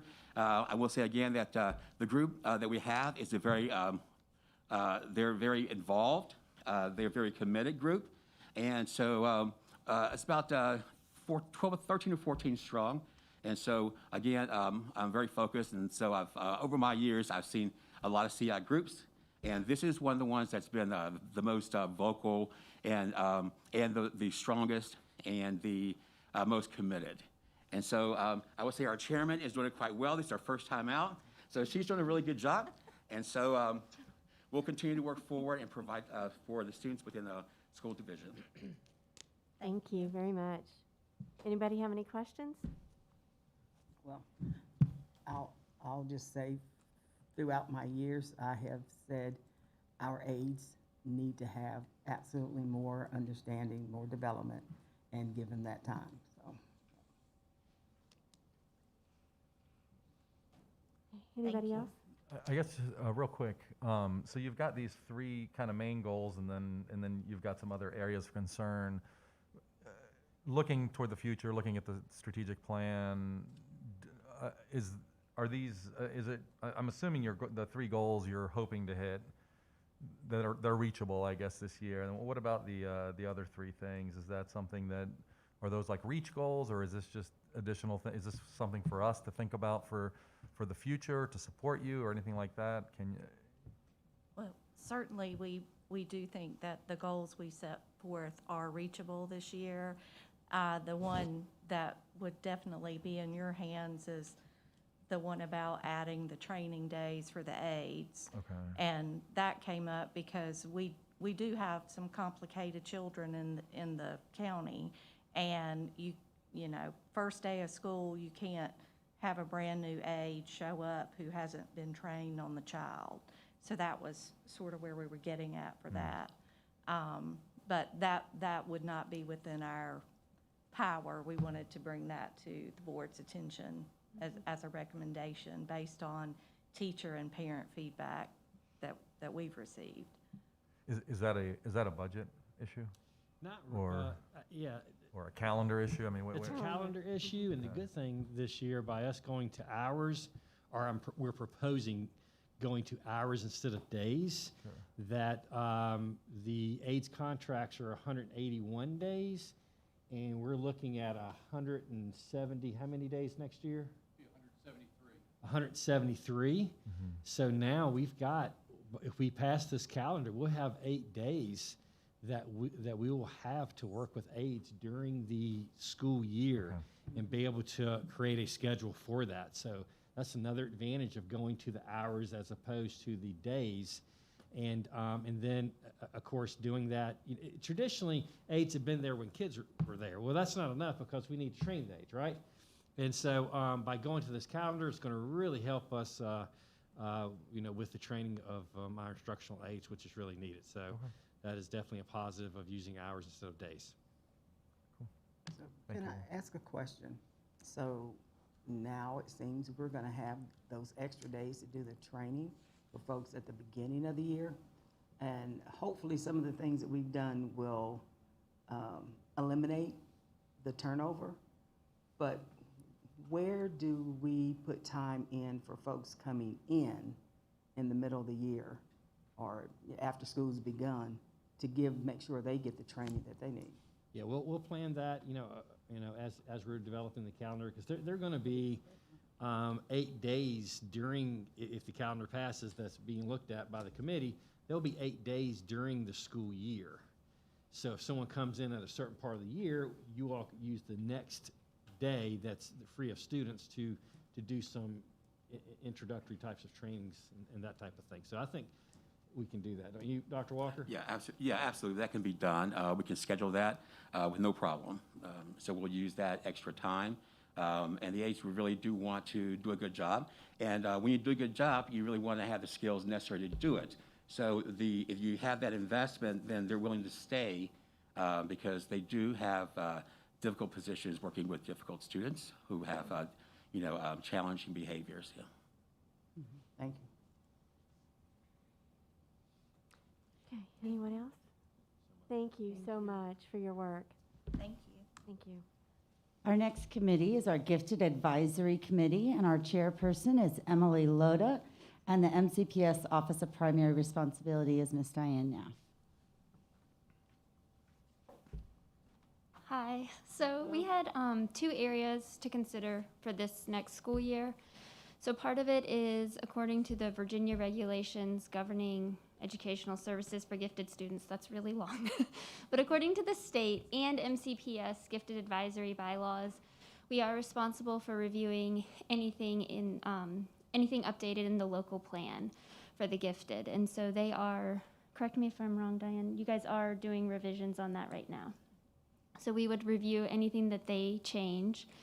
And the main focus of our work for this school year is on Part 8, Policies and Procedures for Access to Programs and Advanced Courses. And that's basically making sure that things are equitable across the division, across each community, that the students have access to advanced courses and options, regardless of which community in which they live. And we, in part, selected that because the gifted department themselves are also focusing on reviewing the plan to make sure that there's equitable access to programs of study. So, questions? Thank you guys very much. Thank you. Okay, our next committee is our School Health Advisory Committee. Mr. Garrettson is both the chairperson of this committee and the Office of Primary Responsibility. Thank you, ma'am. And I do chair this committee, not essentially because I don't want to share any of that with anybody. It's more a matter of the 2 committees I'll share tonight are code driven. So School Health Advisory Committee, I do chair that team. As we look to plan our work for this year, we certainly want to examine those health-related needs related to the COVID pandemic. That also means we'll also work very closely with one of your superintendent's advisory committees, the mental health team, to discuss various things we're seeing in relation to the pandemic and how we need to respond to those from a health standpoint. We also have an important job this year to consider revisions to the division's wellness policy based upon a new template that was provided this past summer by VDOE. We had a couple things going on. The committee worked very, very hard during the month of June to finish the triennial assessment of the wellness policy, which actually ended up covering 4 years because it had been delayed a year due to the pandemic. That report was due to be published at the end of June. Team spent a lot of time working on that report at that time. It's still posted on the website. But at that time, we also began to review some of the information from VDOE. Again, their new model is not necessarily required, but the team absolutely saw some real improvements there. So we would be hopeful to do some work on that in the second semester and hopefully bring that to the board for consideration for implementation next year as policy revisions. The other piece, kind of a general theme always, is to discuss those opportunities as to how we would connect families to various health-related services, such as medical care, vaccines, and dental services. We do have a lot of representatives from community health organizations and agencies, and one of our responsibilities there is to talk about what needs we can identify in our school community, and then how we might partner up with those various organizations in the school setting or in individual situations with families to meet those needs of our students first, and even on a greater scale, the family as well. That's a quick overview of the work we plan to do with the School Health Advisory Committee this year. Happy to take any questions about that team. In that health-related services, mental is included also? Mental health is included, yes, ma'am, but we do have some overlap with the Mental Health Advisory Board, which is a little bit different in that team reports directly to the superintendent. I'm on both those teams, so I get to serve as kind of a good liaison there to make sure they're kind of working in harmony. Yes, ma'am. Thank you. Awesome, thank you so much. I get to stay. He gets You're welcome. to stay. I I'll get to introduce, stay. there you go. I'll introduce Mr. Garrettson as the chairperson and Office of Primary Responsibility of the School Safety Audit Team. Yes, ma'am. I also chair the School Safety Audit Team. Again, it's code-driven. This one is highly code-driven, and so you'll kind of see that reflected in the scope of our work from year to year. The code requirement is that we always need to complete those requirements of the VDOE and DCJS to meet the requirements of the school safety audit. School safety audit is multiple components spread out across a year, and a big part of this team the work of this team is to make sure that those are being completed on time and with fidelity so that we meet the criteria for the state. We actually just finished the last audit when the school board received, reviewed, and certified the crisis plans for this school year. The next component beginning this year's work is coming up in February when we begin to complete the school climate surveys this year in our high schools specifically. So our team does a lot of that work to meet the code requirements. But of course, probably maybe the more important piece to our team is just that collaboration with local law enforcement on issues of school safety. Our last meeting was just, I believe, November 17th. And we always are blessed to have all three of our law enforcement partners there, both the police departments and the sheriff's office represented. It's a chance to sit down and just discuss all those general things. We certainly have a punch list of work we need to do, like scheduling lockdown drills and those sort of things. But it's also really just a good opportunity to continue to foster those relationships, maintain those relationships, and talk about some other programs that may be available to us. We're actually in a discussion right now about a program through DCJS called Handle with Care. It's kind of a formalized program in which if a responding agency goes out to a household and there's obviously a person there of school age, that there is a kind of a uniform system to just report back to the school to be able to say, not a lot of details, not all the not all the pertinent stuff, but to just say, this student might be dealing with something today, and just to be able to put people kind of on alert, just to pay attention, not to go out of our way to bombard them with questions, but if we see something different or see something unique, just to be able to say, we know that kiddo is dealing with something at home, and to be able to respond in a positive way. And again, that's a DCJS program. All three of our partners were on board immediately. We do a lot of that similar work anyway. We just feel like this is a great way to formalize it. And I think it's also important to be able to get some credit for participating in these structured programs, to say, yes, we know that program and we're involved. So that's kind of an overview of what we're doing with School Safety Audit Team, and I'll try to answer any questions. Okay. Thank great, you. Thank you. All right, we won't make him stay up for this one. Next, we'll have our CTE Advisory Committee. Our chairperson is Dr. David Raymond. He is actually traveling back from being out of town and did not make it back in time this evening. And so Mr. Husband, our director of CTE, will provide the update. Thank you, Ms. Whitaker. That is correct. Dr. Raymond was hoping to be here, but was not able to get back in town on time. The CTE Advisory Committee will be involved in the development, implementation, and evaluation of CTE programs and local needs assessments as outlined by the Career and Technical Education Local Plan and Budget application provided by the Virginia Department of Education. We also will provide descriptions of CTE services in the schedules as required by the MCPS Perkins Local Plan and Budget application. And if it sounds like that is VDOE language, it's because it primarily is. The CTE Advisory Committee is primarily driven by that Perkins plan, which of course makes up the majority of the CTE budget every year. Any questions for CTE? Okay. Thank you. Was that all, Annie? That is, I apologize. Yes, that's the last of our Advisory Committee updates for today. Awesome. Thank you. Thank you, everybody, for all your work you're doing. Much appreciated. The membership of the Gifted Advisory Committee is presented for our approval tonight. The membership list was not available to us in June when we approved the other committee memberships. Does anyone wish to make a motion related to the GAC membership for this year?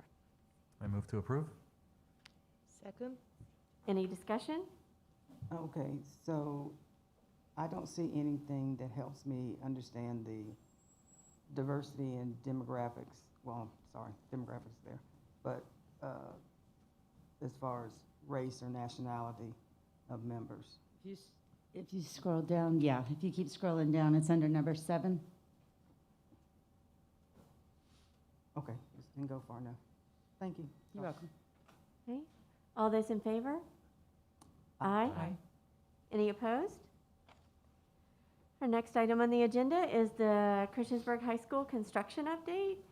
Mr. Krantz is here to provide us with an update on the CHS construction process. Good evening. Right now, we continue to work with Crabtree, our architect, I'm sorry. First time I've been told I talk too softly. But we continue to work with Crabtree to identify, finalize the design, and then develop the budget, which we need to fit with inside the dollars that the county will give us. We work with the county on the timing and the amount of their bond issue. They're committed to a bond issue. They're still trying to determine the exact amount of the bond issue that they will pull. It will be a 2-part bond issue, a part for the school system and a portion for the county. So it's going to be both components at one time. We've submitted to VDOE on the use of the ESSER funds, the $10 million. There's a 6-step approval process. 5 of the 6 steps have been approved. We're awaiting the very final step. The individual who approves it was on vacation, came back on the 29th. We've begun making phone calls to see if we can find a way to reach out to this individual and see if there's any problems. We believe that if there was a problem with our application, we would have received a phone call asking us questions today, but I still don't have the actual approval yet. Once we obtain approval tonight, we would like to move forward with a construction manager at risk process. We believe that the construction manager at risk process allows us to bring a construction firm, similar to what we did with the PPA. So we had an architectural firm, we had us, and we had the construction firm. And it allows us to working together to ensure that we have a solid guaranteed maximum price on what the project's gonna be. And that's what we did with CES, CPS, and BES. I think Ms. Penny would say, she took a tour today, and where we come as we begin this month, we've done our additions. We have begun moving in at CPS, CES, and we will begin moving into BES at the end of the month. That I think she would say we're doing what we said we were gonna do. What we were gonna deliver with that project we're gonna do. We And still it's have amazing.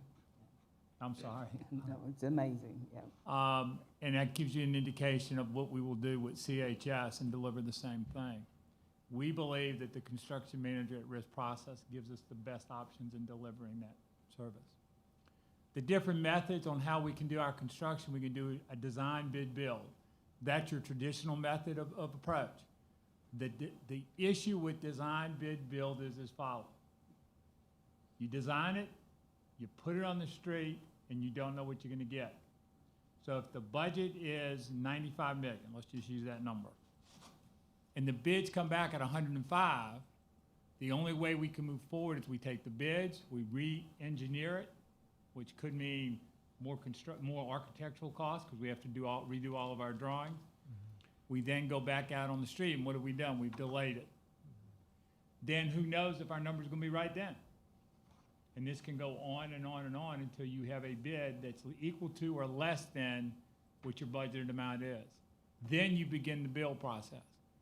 Remember, it's very critical in this project on that $10 million, those funds have to be spent, final reimbursement submitted, so spent by September 30th, final reimbursement submitted by November 15th of 2024, and there is no extension.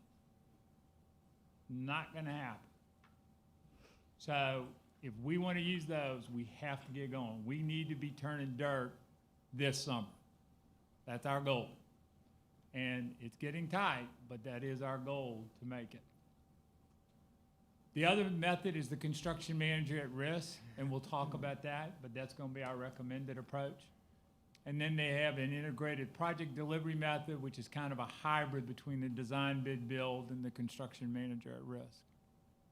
We believe the construction manager risk benefits are as follows. We can select the CMAR based off of the firm's qualifications in a negotiation, not on somebody's low bid. The basic process goes an RFQ, then an RFP, and then a negotiation on a contract. We believe that the CMAR process will significantly reduce the time to complete this project. We believe that the CMAR will deliver this project for the cost of the actual work. They'll price it out the cost of the actual work, and whatever they receive will not be higher than their guaranteed maximum price. With this caveat, the CMAR firm will go out for bids, and they will do just like we would have done to ensure they get the best price possible, making certain also the firm's gonna deliver the goods and services that they say they will. But the other thing that the CMAR will do is, as long as we've done a good job with our design, as long as we've identified all the issues with the construction process, any cost overruns are on the CMAR side. If there is something that's not inside those documents, okay, then we will have to pay for that. So the guaranteed price is based off of the scope of the services that we're requesting them to do, okay? And that's nothing unusual. That's what we would all do at our house, things that we would encounter. Our recommendation is to proceed with the CMAR process. That's gonna go to give us a guaranteed maximum price. We'll use the ESSER funds of $10 million, as we discussed. CHS Athletics we've already spent $8 million there, and we have a tremendous athletic complex between both baseball, softball, track, and football. The process will lower our costs, and the total project cost, including the CHS athletics, is $103 million. The actual project cost to go forward will be 95 of the 103 million.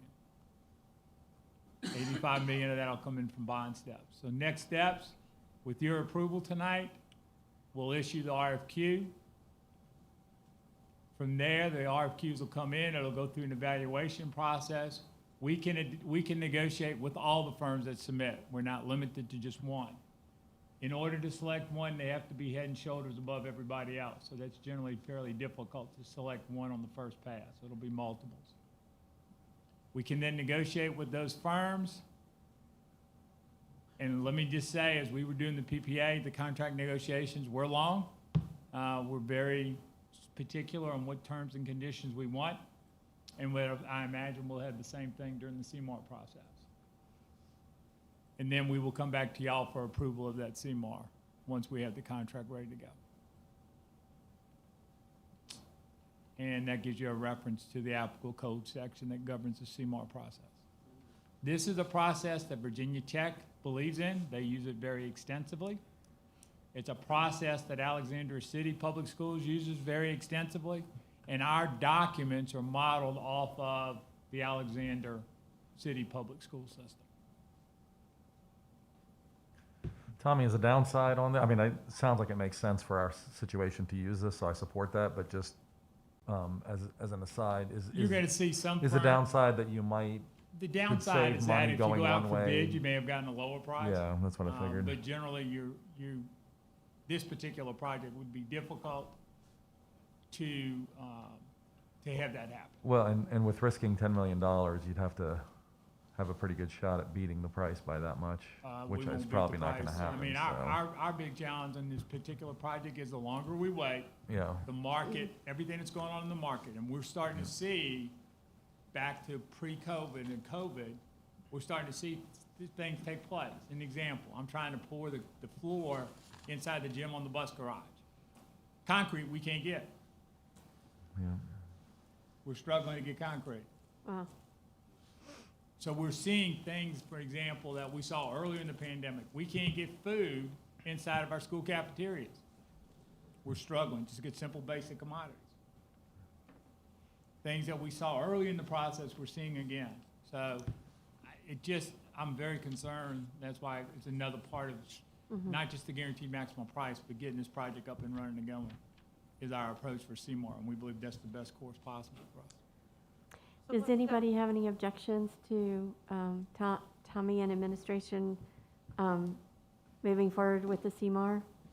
I think there's a motion that should be made. Yeah. Yeah, so. I don't think it requires a vote.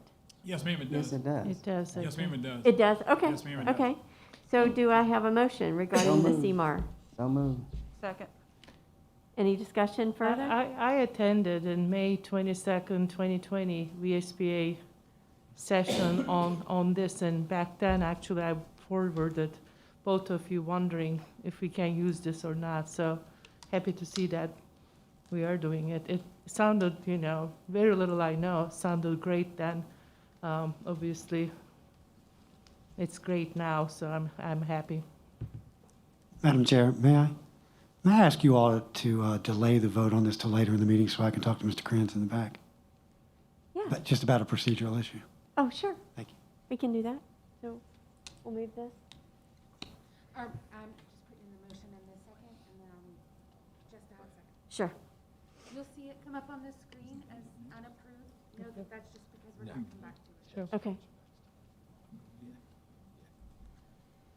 Go ahead. Okay, I'm going to do that. All right.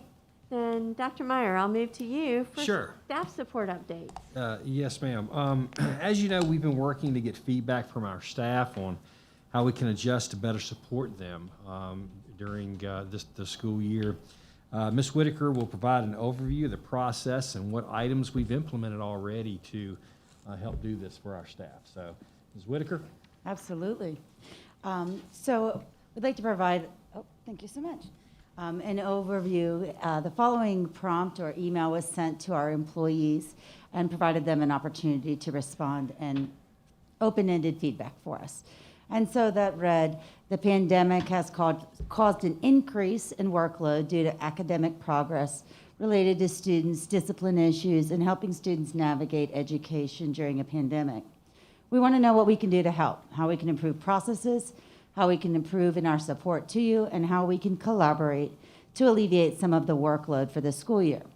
While we may not be able to make tasks go away completely, we want to see what suggestions you will have that will make your work more manageable. We'll take these items to our advisory committees, to regional meetings, legislative meetings, to figure out a way to make it better. We also then provided them with a list of those things that are mandated by law. I think that was very eye-opening for a lot of our employees to see that a lot of the things that we are required to do are because they are written into the Code of Virginia and we're required to do those. And so we were able to help educate in that way as well and got feedback on that. So we collected all of the responses and worked together to look at what were things that could be immediately actionable, things that we felt like we could really address very quickly. And so the first, and some of these you heard about this evening already, was to improve the workload related to the Benchmark series. So as a reminder, Benchmark is our new elementary reading program, which ensures we're using science-based reading approach. And so English language arts lesson plannings will be provided through collaborative work with instructional coaches and delivered in 2-week increments to school staff. This means that those teachers who prefer to use those can use those just the way that they are, or they can use them as a starting place to create their own plans, but it provides them a tool and resource that they don't have to start from scratch. And so for this, those plans for standards are related to reading, writing, phonics, and word study. And so because English language arts consists of multiple things, so we're talking about reading, writing, oral language, hearing, all of those pieces of communication, our teachers were spending a disproportionate amount of time. So if you think within an elementary class, you may have students reading on 4 or 5 different levels, and they all have unique needs to get them to where they need to be reading. And so we had teachers who were writing 24 and 30 lesson plans for their English language arts class, and we wanted to help to alleviate that. So providing these lesson plans for our teachers will reduce the amount of time our ELA teachers are planning so that they can ensure that the key content is covered using Benchmark and they can focus on teaching the students. Again, they can take those and either just use them as they are or they don't have to go by the ones we're providing. It's provided as a resource for them. Some prefer to continue to do their own, while others have a preference to use these. In secondary, we clarified the need for formal intervention plans. What we found from the feedback was that we needed to clarify when you had to write a formal intervention plan. Again, those are required by law, but not in all of the cases in which schools may have felt that they had to do them. And so we were able to provide more clarification to our teachers and our administrators, what was required in terms of a formal intervention plan, and when sometimes it was just providing that extra assistance and a plan was not needed. It was a normal opportunity to provide support to students and they didn't need a formal intervention plan. And so clarifying that need with them alleviates unnecessary paperwork for our teachers, and it provides them more time to focus on lesson planning and other professional tasks. 6 additional teacher workdays, as you know, were added, 3 in the first semester and 3 for the second semester. These days provide teachers with additional time to plan and collaborate. We've made a commitment to protect these days for planning. We have communicated that there were to be no meetings or PD.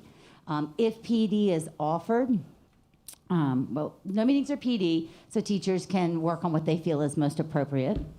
However, we already had some, those were early release days in the spring. And so there were some departments that did have professional development planned. And we've let them know they may continue to offer it on those days, but they must also offer it at another time so that that teacher can choose, do I want to attend on the teacher workday or do I want to attend that at another time? So we designated time for meetings versus professional development. So the first example of this is for our January 4th and 5th teacher work and professional development days. Ms. Settle worked with administrators who had professional development that needed to be provided. We looked at our strategic plan in terms of what we committed to as a school division for this year. And so what we did is we provided a schedule for teachers where one day is for PD, and 1 day is for teacher self-directed work. So for example, I believe January 4th is the secondary PD day and the elementary work day. So that means for secondary teachers in the morning would be division-led PD, and then in the afternoon would be for the principal in that building to hold faculty meetings or whatever they felt was most appropriate. And then on the work day, it's for the teacher to do whatever they choose. We ask that no meetings be held on that day unless they were legally required, such as an IEP meeting that had a timeline that had to be met. We ask for nothing else to be held on those days. And so the PD to be held on the work days in the second semester, as I shared, they have to offer it at least twice so that teachers can pick from when they would like to attend those. And that's a plan that will continue to move forward. For next year, teachers will be able to know in advance what is required and really be able to plan instead of things just, they feel sometimes things are popped up on them at the last minute, and we want to make sure that they know in advance what is expected. We reduced the number of informal evaluations. So the number of informal evaluations was reduced from 4 to 1 per year for returning teachers and from 4 to 2 per year for new teachers. So again, these are the informals. And the decrease in informal evaluation, while it may sound that it's just something for administrators, taking those off of the plate provides more support for teachers by creating additional time for them to be able to address behavior concerns, communicate with parents, and respond to the daily needs in their building. Many of the things that they need to do cannot be done after hours, such as student discipline or meetings, and so them not having to be in that classroom helps them to support the needs of teachers and students in the building. Casual dress, all MCPS staff may wear jeans through the end of the year. We got a lot of celebrations for this one. It does provide consistency in staff dress requirements between the buildings. And many staff members associate jeans with comfort and feel it's a special privilege, which increases the morale for those employees. Extended winter break for our 12-month employees. That was added as a holiday. So previously, those 12-month employees were required to take 4+ days of leave to receive the full break. We also have made a commitment to limit email correspondence, and so we are going to be asking all of our staff not to send email. I think I've shared before, when you get an email, you feel like you need to respond to it. And so we are going to say, unless there's a fire or an emergency, you don't need to send an email because someone feels like they need to read it and open it. And so that will truly allow individuals to have a break from their work and not feel that they have to be checking it. It also provides a benefit to our newer employees who have not accrued days, enough days maybe to take what they would like for that break. And so it limits them having to take all of those days and use up all of their vacation time. We continue daily to increase the substitute pool. Our HR team has been working nonstop around the clock throughout all summer, all fall. So we have increased the substitute pool from 222 at the start of the school year to 368 substitutes. Having more substitutes on staff reduces the need for teachers to cover each other's classes during an absence.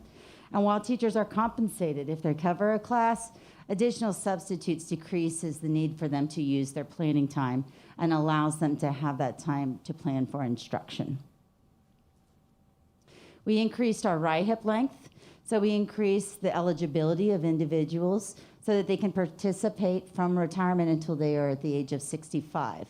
So increasing this allows more retired teachers to participate in the program, and it provides additional supports to staff who need to be absent. Our teachers enjoy having retired teachers in their classroom. When they need to be out, they feel much more comfortable.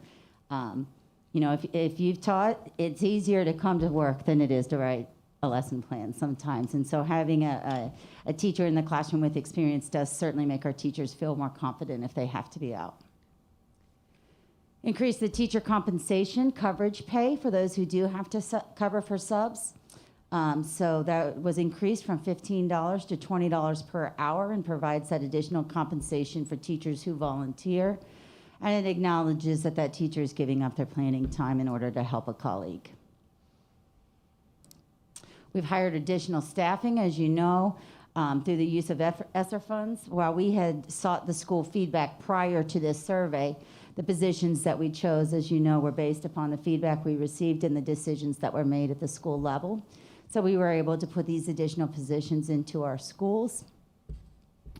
This supports the needs of each school, as we were allowed it to be based upon what those schools need, and distributes the workload by more employees and provides additional supports for our students. So our next steps is we're not done. You know, as I said, we tried to look very quickly to see what were the most easily accomplishable tasks that we felt that we could have action on immediately to make some changes. And so we will continue to evaluate and focus on how we can support our schools and the other recommendations that may be there that might take a little longer range planning, but are things that we will continue to consider as we move forward. So thanks, Annie. And Annie is correct. You know, we just sent this out about 6 weeks ago, maybe. And this is a lot that's been done in just a 6-week period to try to help. But we're not done. We're continuing to look at the feedback, and we'll be bringing more changes and recommendations for changes in the coming meetings. Things we can do that can definitely help our staff, not just this year, but continue as we move forward into next year too. So, Awesome. what questions do you have? Can I Thank you. Oh, I was just going to make a comment. Go ahead, please. I just want to say thank you for doing this, and thank you for allowing the teachers to make comments and listening and trying to put together some good, clear responses to their concerns. I hope we continue to do that, because I think there's, continues to be a lot of challenges out there. So, but I appreciate the effort that's been put in to do that. I know it's been a tough year and a half, and we haven't all agreed on everything, but it's good to see that at least some changes are happening. And so, anyway, thank you. Well, yeah, you're welcome. You know, it's been so successful that I think it's probably just a practice we should do. You know, either yearly or bi-yearly, and because the way it was sent out and the way that we received it, it was very easy to work with. Of course, Brenda and Morgan, the ones who disaggregated that data and put it together, so it was easy They're for like, me to "Oh see my the gosh, results not of it. Yeah. again." So, but yeah, it's something we definitely need to continue to do, is always get that feedback, because I mean, they're great ideas out there, things we're like, okay, wasn't that hard to do, you know, if we just listen. So, yep. Well, I think it was good for people to understand that there are limitations to what that can be done. I don't think everyone, I know when I was a teacher, I didn't know that what was out, what you were able to do or not able to do. So it's good education also. Yeah. Any other thoughts, questions, anything? No, I have to agree with Sue. I think it's great. You know, I've been saying we need to get more direct feedback from the folks in the building, and this has been wonderful. Yeah. I mean, you wouldn't think saying you can wear jeans, and there were some folks who were like, really, you know, right? But for other folks, it was like, yes, okay. And as I was in buildings today, and that was one of the things that all of a sudden I started noticing. Oh, the jeans, okay. Yeah, so yeah, people are really enjoying it evidently because they're wearing them. Yep. Okay, Mr. Krantz and Mr. King, are we ready to return back to the CMAR discussion? Go ahead. Madam Chair, thank you for your patience. Board members, I think you all know that under the Virginia Public Procurement Act, closed sealed bidding is the default mechanism by which you procure just about everything, and then there are exceptions to that. Design, build, and construction management are an alternative to that, as Mr. Kranz artfully described to you. There are statutory requirements that have to be met. He and I had not spoken. I apologize for that. So I was confirming with him that you all have in place all of the things that you need to have in place to make sure that gets done. There are 3 requirements. You have to have procedures in place that are consistent with the state secretary's procedures. Put an asterisk next to that, I'll come back to it. You have to have an architect already under employment to advise you on this, that you have. And third, there has to be a written statement in the request for proposals that it's not practicably possible or fiscally advantageous to use traditional design, bid, build. That's what he described to you in all of your slides. that statement will need to go in the RFP. The one technical thing that's missing is that the procedures that Mr. Kranz and the administration and the architects have been following are in the proper form, I believe. I need to take a look at them, but they have to be adopted by you all before you enter the contract. So what Mr. Kranz and I were proposing to do is for him to go ahead and put the written statement in the RFP, RFQ, put the request for qualifications out on the street while we finalize those, bring them back to you in January. You can adopt those in January. They are the procedures that are consistent with the state procedures, and then we'll just dot that I and everybody will be good. So we can go ahead and vote on the CMAR process? Yes. Okay. So we already have a motion and a second on the table, and I think we've already gone through discussion, I believe. So I just have one question now. So waiting to January to approve this, will it slow things down in any way? Or is that just what the process is going to be anyway? We'll do the write-up of, that I've discussed. That'll go in the RFQ. The RFQ will go on the street, and then before you would sign a contract on CMAR, the other steps that Brad's describing, but we'll have those done for the January 4th meeting. The architect has already been following those procedures, as I understand it. That's, yeah. Excuse me, Mr. Kranz, I'm sorry. I'm sorry. No. So it's not Ms. Kranz advises me that the architect has been following the procedures I'm telling you about. The technicality is that you all have to bless them, put your name on them, sign them. It says by ordinance or resolution. So we need to bring those back so that you all can authorize the administration to proceed. It doesn't say when that has to be done, except that it needs to be before you enter the contract. But it's not slowing But it anything won't slow down. anything No, down. no, sir. It does not Okay. slow anything down. Okay. That's what we want to know. I want to know that too. All right. Any further questions? All those in favor? Aye. Aye. Any opposed? Okay. All right, next I'm going to let Mr. Krantz go over this budget discussion. We've been doing this for the last couple of months. I wish we had good news, but we have bad news on some things. We're starting in the hole this coming school year on the budget unless the General Assembly does something to help us out drastically. So you go right ahead and Thank you, share sir. the news. Hear Sorry that to- bad news. Yeah. We got it right at the top, I believe. Yeah. So as we develop, and y'all have seen this, this list, the first thing that's going to take place is the ADM. The ADM, we've seen a drop in that ADM. In the FY22 budget, the state gave us what was called a no hold harmless, and that was $1.8 million. We knew that there was a chance in FY23 those funds would go away. And to date, we've not heard anything that says those funds will be given to us again, even though many school districts, including ours, have seen a drop in our student counts. Our student drop right now is 309 students.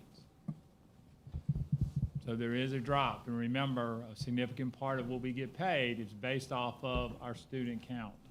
So the hold harmless is very important to be carried over into this year. So I know my Superintendent's Association, that's one of their priorities. VSBA, I think that's one of theirs. Is that correct? Do you know, Gunnar? Board of Ed just get their report out December 7, I think. Uh-huh. And on that report, they present to General Assembly as to hold harmless, whether Yeah. they will do it or not. Of course, I can't say, but So that's a very important everybody's piece. trying to push it, but Yes, that's huge. And then the next one is the one I was talking about. Go ahead, Tommy. The next one is the local composite index, which remember determines what your community is able to pay in addition to what the state pays. Our local composite index was 0.39. It has increased to 0.42. That means the state believes that Montgomery County should put up an additional 1.8 million, that they don't need to put up the 1.8 million, that should be put up by the county. Now, there is nothing in statute, as you have in certain states, that says whatever you got the prior year from your appropriating body, you have to get the same amount as a minimum. There's nothing in Virginia statute for that. So this would be something that the county would have to decide if they wanted to fund or not fund. But right now, the local composite index, we will see a decrease in our budgeted funds from the state. So those two are there. So basically, we start the 23 budget, $3.6 million in the hole. So the 1.8, you know, and again, I'll reiterate, the local composite index, it uses a formula that is based on the county's wealth. Right. And so what they're saying is the wealth of Montgomery County is going up to a degree where the county should be giving us 1.8 million more right out the gate because of the wealth. And I would assume that a lot of it has to do with, too, the real estate. Yes, sir. This past year went up tremendously in this area, and I think that probably increased that as well. So the local government should be receiving increased revenue from that increase in value of real estate, too. And so, for them, so technically for the county to fund us the same as they funded us last year, right off the bat, they would need to give us $1.8 million more money just to give us what they were giving us last year. So anything less would be very harmful. So Tommy, is that an assessment of what the county has, either in their coffers or? no, sir, it doesn't have Or anything. is it more of a reflection of what the state thinks the county could It's come based up on with? the assessed values that are out there. So Okay. that gives you your market value of your real estate, Mhm. as well as then on the sales generated basically through your retail sales and all. That says, here's your personal property, here's what your person can do, and then here's the real estate component. And as Dr. Meyer said, the key here is our real estate values have gone up substantially, and that's where the place is coming from primarily, is that Montgomery County has generated greater wealth, so therefore that Montgomery County should put forth more dollars on education and less dollars on the burden on the state. And Mr. Bach, I challenge you to take a look at that formula. You'd have a good time with it. Oh, yes. Figuring it out. It's an interesting It's a doozy. Well, computation. Regardless of what I may think of the formula, I know what the meaning of the formula is. Yes, right. The meaning of the formula is a conversation that we're going to need to keep having with our Board of Supervisors. Absolutely. Now, as y'all saw. Quickly. And we've already, and I've already contacted Mr. Meadows on this, and they know of this. And I've talked to Ms. King.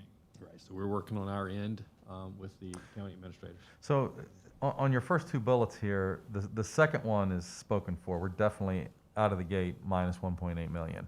That first one says possible reduction. That's still a question. Is that correct? Well, you won't know until you see with the state, between the House, the Senate, and the governor. We won't know until what, February, That's a March? whole time. I think Right. this year we probably won't know until March or April. March. Yeah. I think it'll be that late. Yeah. January 12th, they start. And then I'll give you a prime example: the announcement of the salary increase. So when the state does a salary increase, it's based off of SOQ positions, not off of what the district has.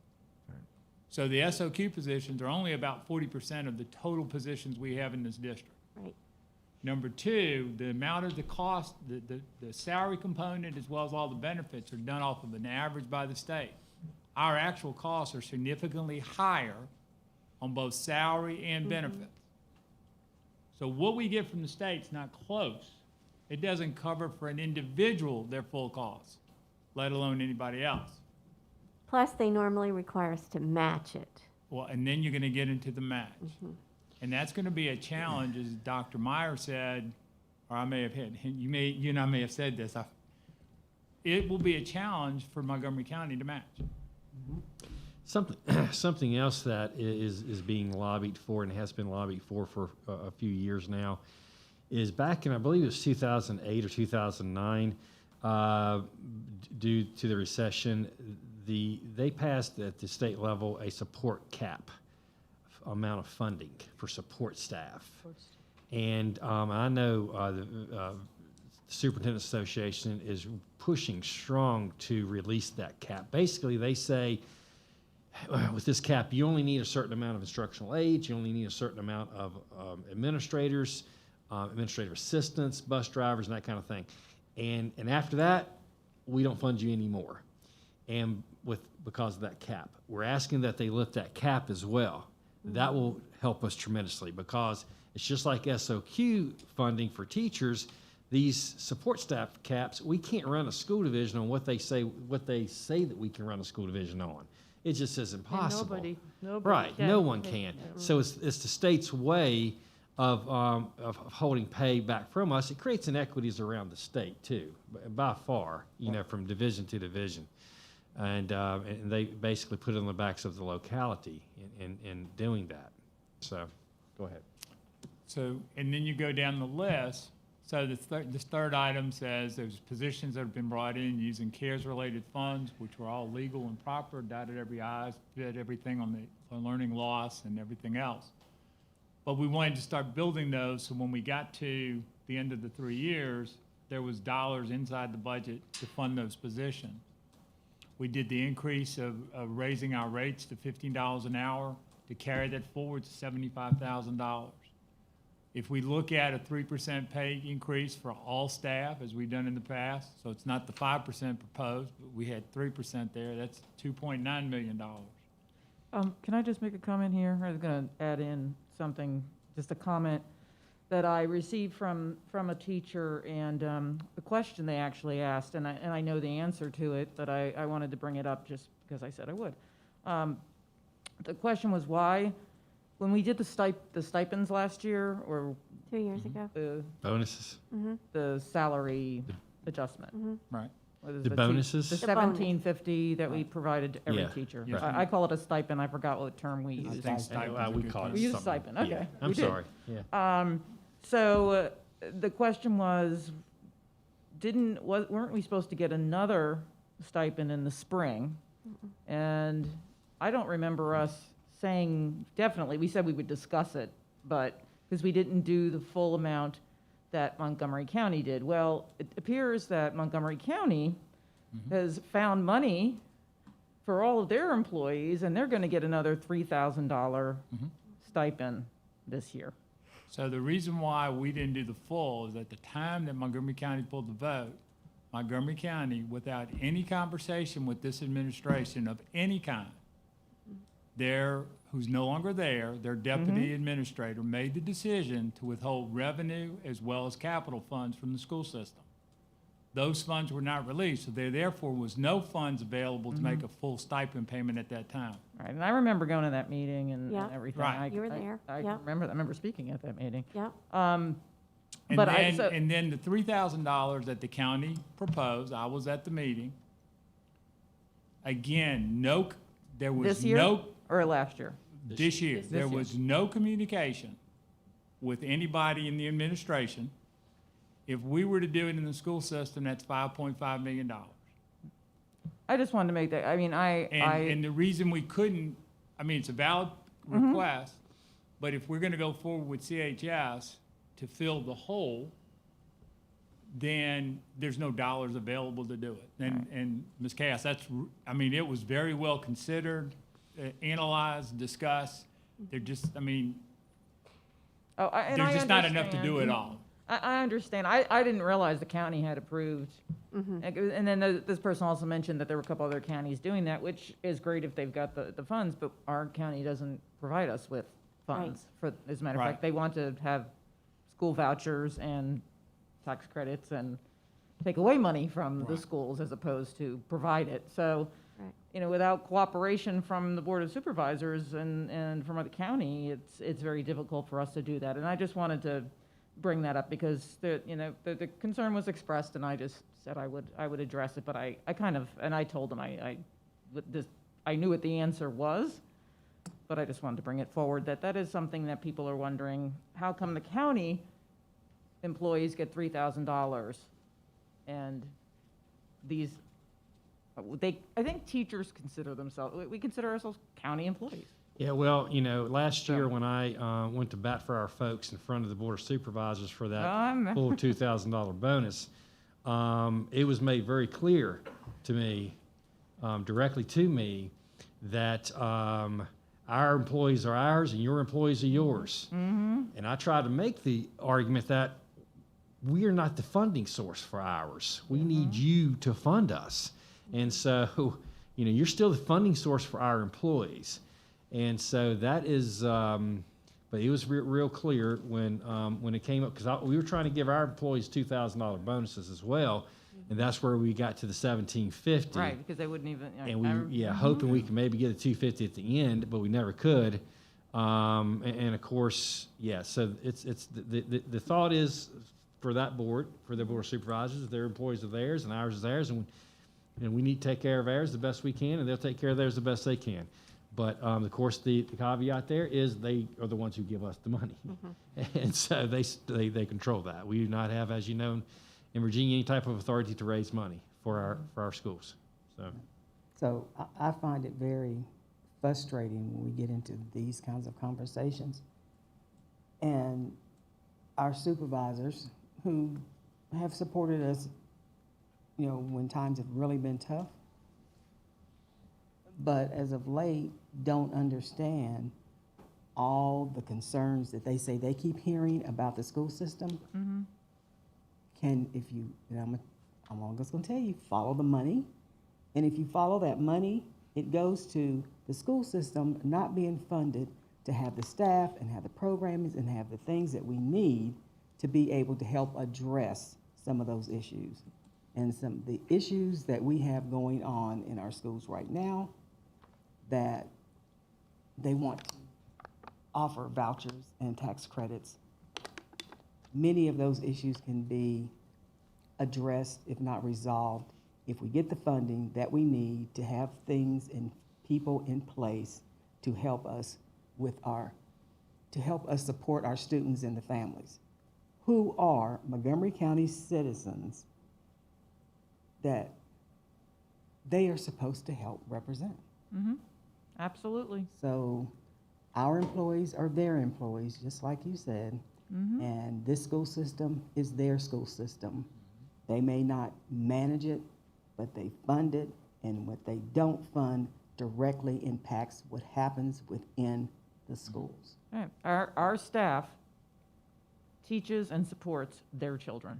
That's right. And our economy, the whole county's economy. Exactly. Yeah. People move here. Yep.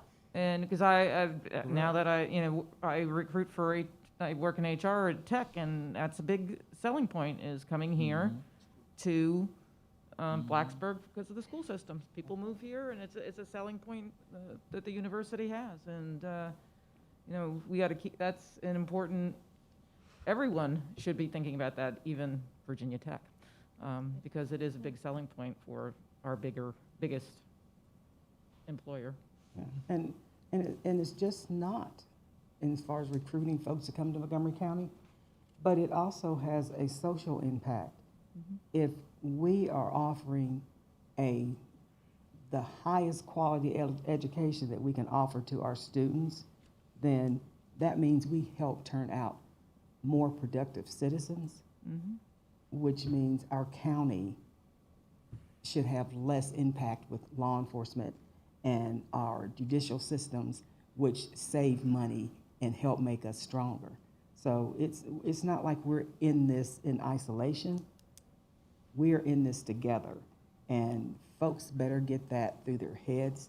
If they don't start doing the right things, because it's becoming more and more challenging to run school systems and to provide what we need, then we're going to fail, not only as a county, but as a country.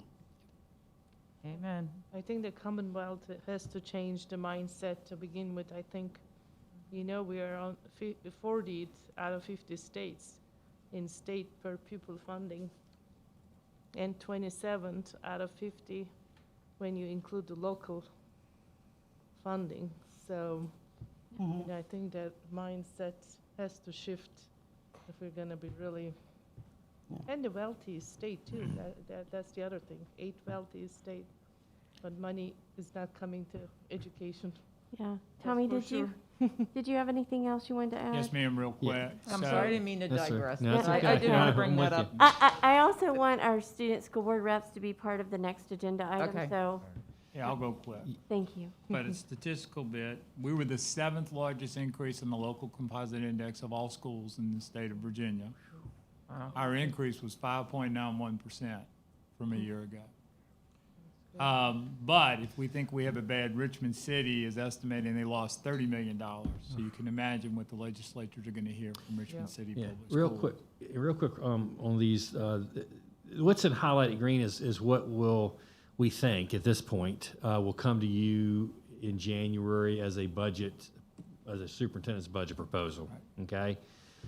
3% average raise, we're putting that in. However, of course, the current Governor Northam, has put in a 10% raise for teachers. And of course, but his budget's not the one that will be moving forward. Of course, that's also possibly of course, what he's saying is 10% will bring us to the national average if we gave teachers a 10% raise. However, it's also a political ploy as well, knowing that that's not going to happen, and the administration coming in could not get to that 10%. He didn't do it last year, did he? No, exactly. Could have done it last year. Yeah, that would have been great. And so, and of course, so I if something better happens, then great. Of course, it's always that issue of matching what the state gives us. To even a 3% raise, it costs us additional $3 million. So, I mean, a 10% raise would cost us $10 million basically. And so, yeah, that would be nice, but I don't see that happening. So a question about healthcare. Have we gotten any idea of what may be happening? We're still analyzing the healthcare, so that one right now is not in. The sum of all the green is $9.1 million. And that's without knowing about healthcare. That's without anything on healthcare right now. It's kind of early to know that anyway. It doesn't matter. We don't know it. So I know. It's going to be more. Correct. In all likelihood, that number is going to increase, not down. Right.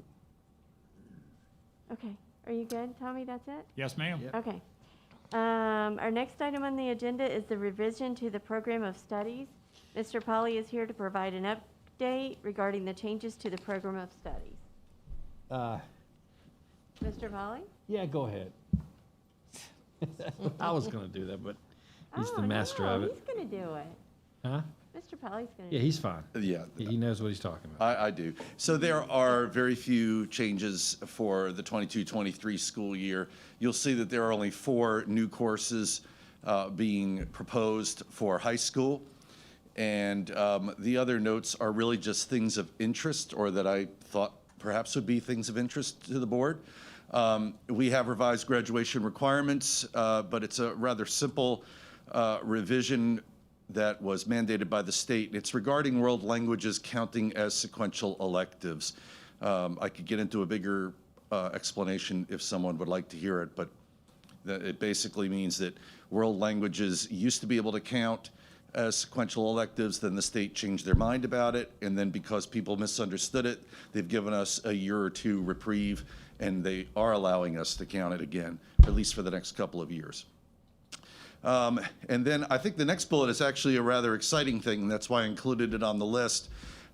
There's now a new DE course designation. It's not new courses, but it's a designation that all community colleges in Virginia have gotten together and worked with the 4-year colleges and universities and have designated certain courses to be passport transfer courses, which essentially means these courses will be accepted by 4-year colleges and universities for credit for the courses that they are, where the previous practice was often college students got to college and only to realize the DE courses they took, 4-year colleges and universities would count them, but would count them as just elective credit. So there had to be some minor revision to some course descriptions and some syllabi, but nothing in the names of the courses on our end. Long overdue. I'm sorry? Long overdue. Yes, it is it's actually legislatively mandated, Good. and they've been working on it a little bit behind the scenes. At least I didn't realize they were working on it. I missed that if they told me. Then there is a special circumstances form in the program of studies, which allows 9th graders and 10th graders to take dual enrollment courses. Dual enrollment is actually designed by the community colleges to be for, in our contract with them, says it's for juniors and seniors. However, with special circumstances, they will allow freshmen and sophomores. And the previous GPA requirement for that, which was agreed upon between us and New River, was 3.8. And we met, we being Mr. Husband, myself, I don't remember what other, counselors and principals and representatives from New River. We got together and we agreed to have that be 3.5 instead of 3.8.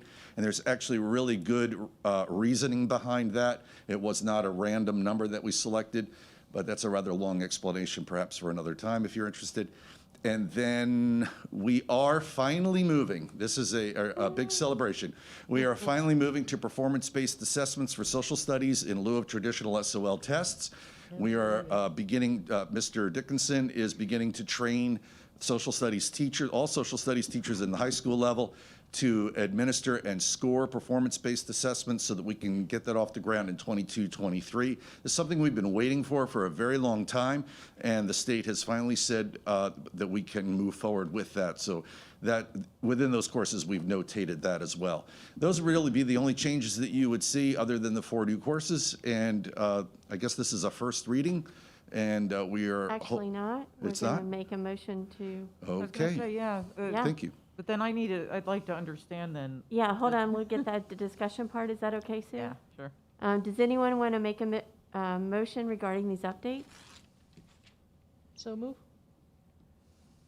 Is there a second? Okay, if you don't mind, Sue, in lieu of the time, could I go ahead and see if the student school board reps have any questions for Mr. Polly? Sure. And what do you guys think about the new added courses and the new other updates?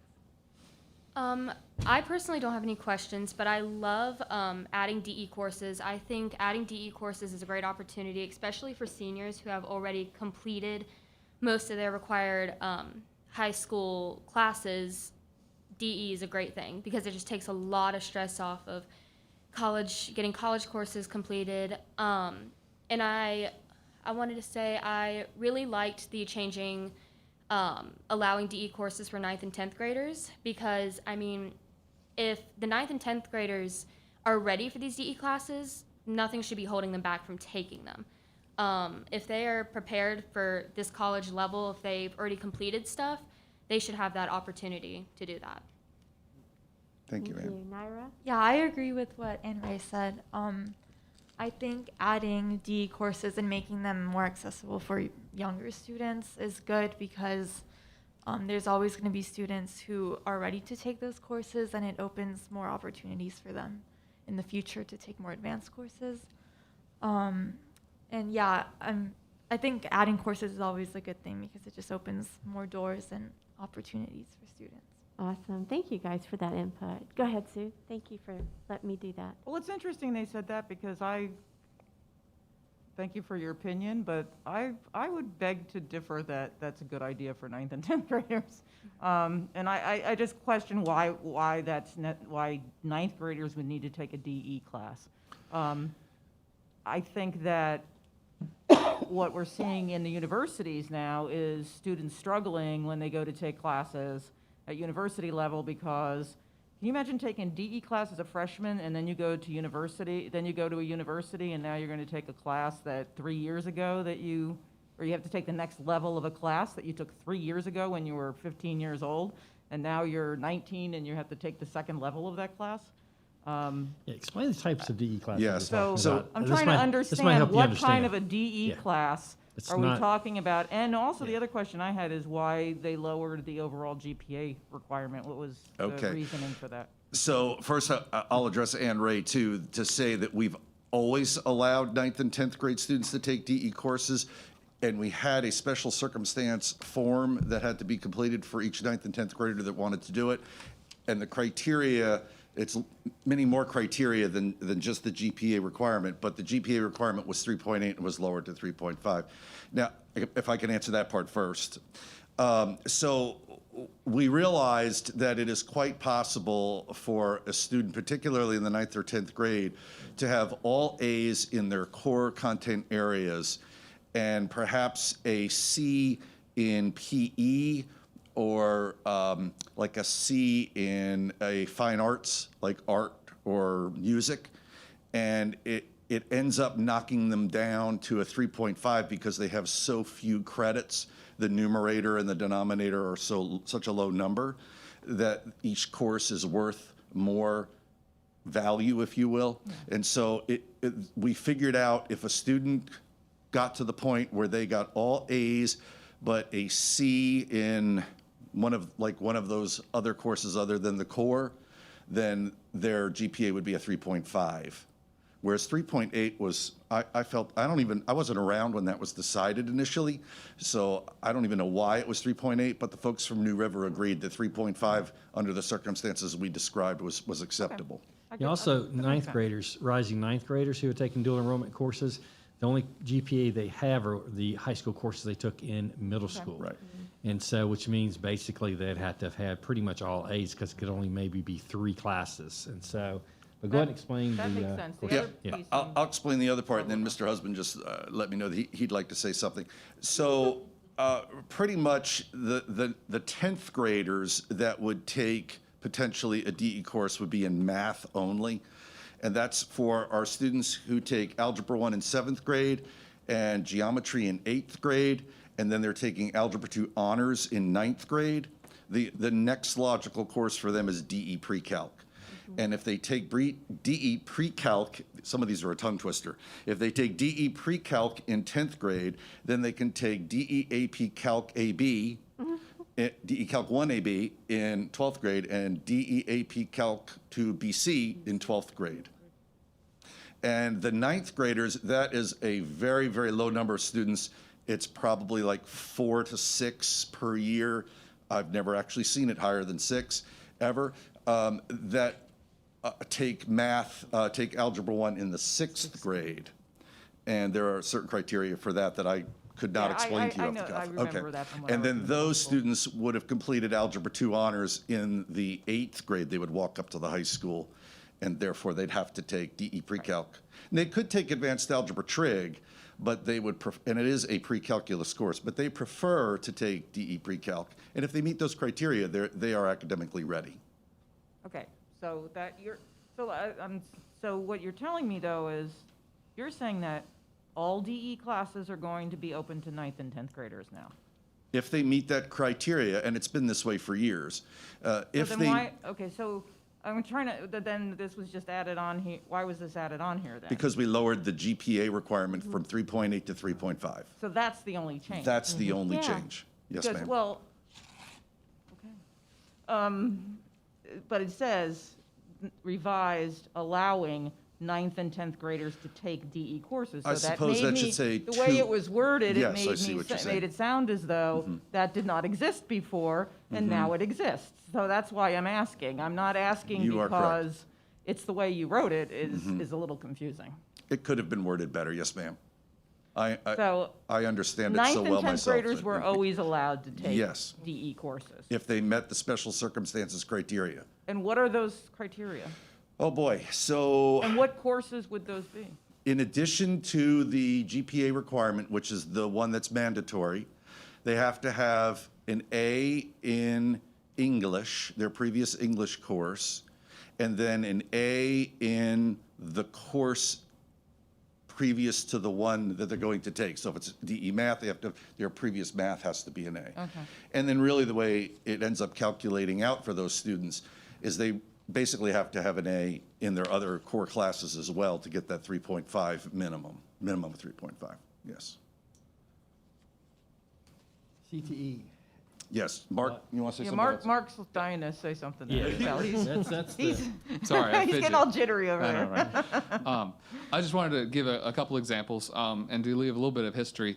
In my first year with MCPS, so 3 years ago, I worked with our coordinator for our school counselors at the time to work on this form and created the original form. It was based on a math form that previously existed. So we took the math criteria because we have long had students who were advanced in math, as Mr. Pauly went into details, and we took that to expand it because we were having students that were having to retake courses, especially within career and technical education. So part of the answer, Sue, to your question of why are 9th and 10th graders taking classes, our cybersecurity pathway is a really great example. It's a 3-course pathway.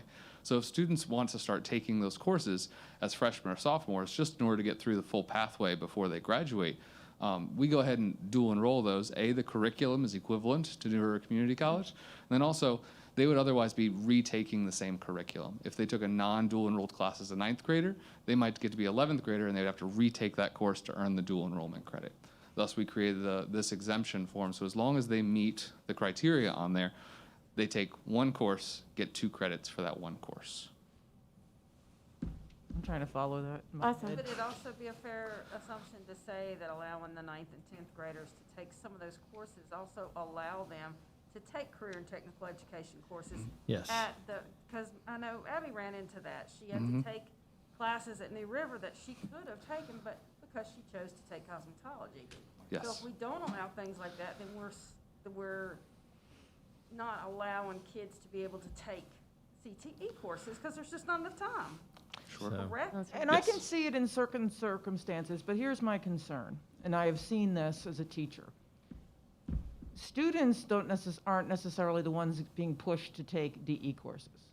Sometimes there's parents who are pushing their kids to take DE courses, and the kids aren't really ready to take DE courses. So I'm just, when we're starting to push freshmen, when you have freshmen who are taking, and they're 14, 15 years old, I just have concerns. And also, as I said, on the university side, that's why some universities aren't even accepting DE course credits any longer. They're not accepting the credits because the students are taking them so long ago. And if you look into that, you'll see that there are universities now not accepting those credits. So the kids took these courses, and now they're going to have to take them again in college anyway because the colleges aren't accepting them. Unless they're Virginia passport transfer courses, now they have to. Yeah. It's a legislative mandate. But- But Okay, I was prepared to give a longer explanation, and it's not Yeah. that much longer, but I think maybe it's important to help you understand. Well, if that- we're voting tonight, Yes, yes. okay, that the Well, we're only voting on the change, program of studies revisions, and revision. that is one of them. The Yeah. new, Right.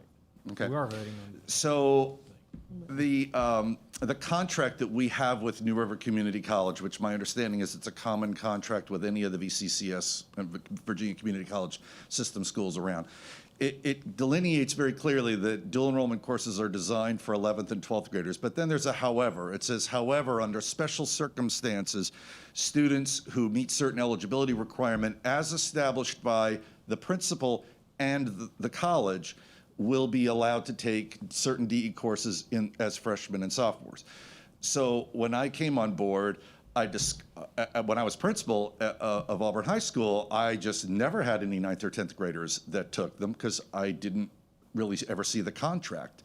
But when I came on board here at the school board office, I discovered there was a school that had taken the step. It was great. The principal had contacted New River and said, hey, rather than negotiate this as something new every year, could we come to some agreement what this special circumstance criteria that you'd like to see? And they basically had their own agreement, as the contract said, between principal and the New River Community College.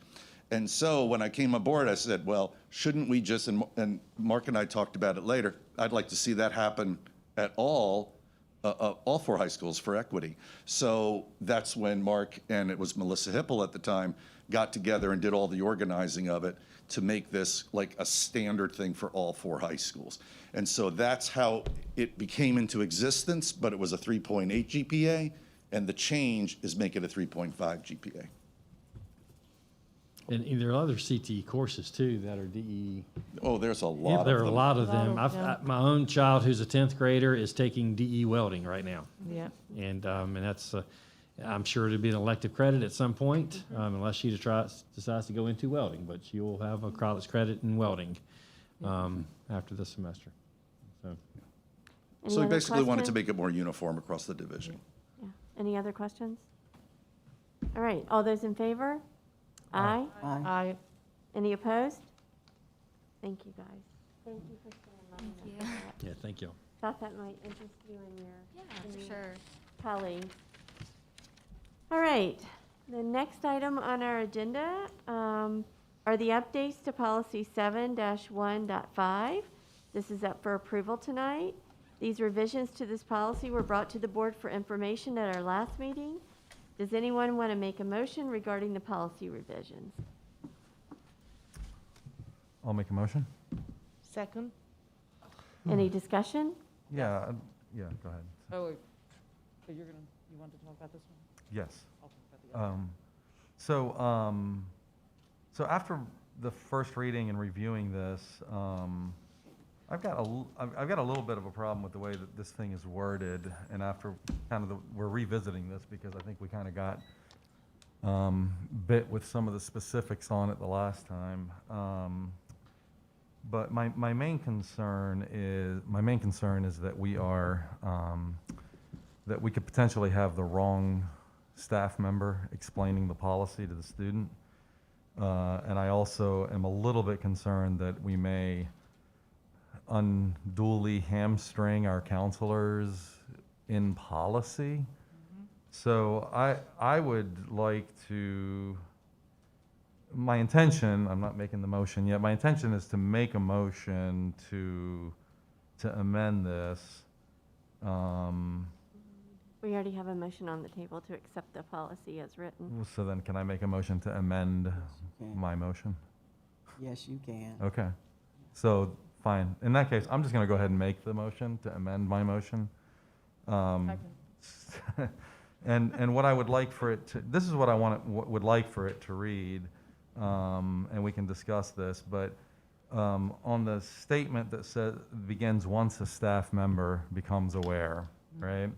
So currently what it says is, once a staff member becomes aware that a student wishes to begin asserting a gender identity that differs from official school records, they will notify the student of the process to seek accommodations, which include parent and school counselor notification, and ask if the student would like to proceed. So that puts the onus of this notification on any school staff member. So regardless of whether or not they have that skill. So what I would rather that it said is, something to the effect of, once a staff member becomes aware that a student wishes to begin asserting a gender identity that differs from official school records, they will refer the student to their school counselor instead. And then That's what we had discussed. I thought that's what we were putting in anyway. I thought it was going to be that that the counselor was the one who. Yeah, so I think furthermore, I would probably also I'd like to see a change to say then the school counselor will speak to the student to notify them of the process to seek accommodations, which includes parent notification, comma, determine the level of support the student may need, comma, and determine if the student would like to proceed. Because those are the things that the counselor is going to talk to them about. I don't think we should spell out in our policy, the exact words that the counselor has to say or whatnot. So, and then from there, it just goes back to what it was before. Once the student confirms that they want to proceed, this counselor will set up and may facilitate a meeting with the student, parent, legal guardian, and the principal to discuss MCS policies, blah, blah, blah. So, I believe this wording was suggested at the last board meeting. Mr. King, would you mind revisiting your thoughts on this suggested change?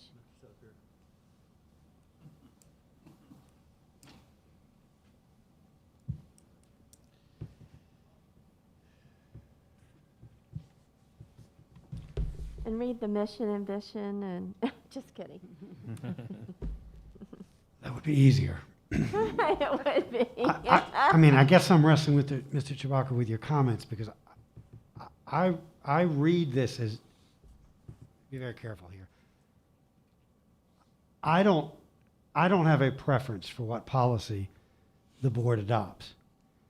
My concern has consistently been that if a child starts talking about these issues to a counselor, the way the state regulations are written, that constitutes private counseling. Individual, not private, individual counseling, which triggers a responsibility for consent by the parent.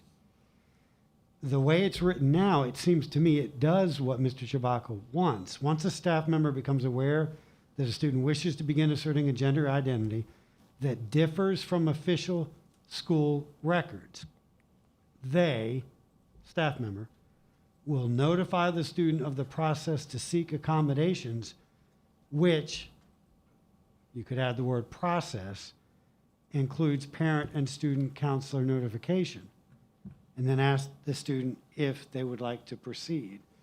My concern is if we go immediately to counselor, then we're probably begging the concern that we're trying to avoid, including those that were expressed by the speakers tonight, that you might out me.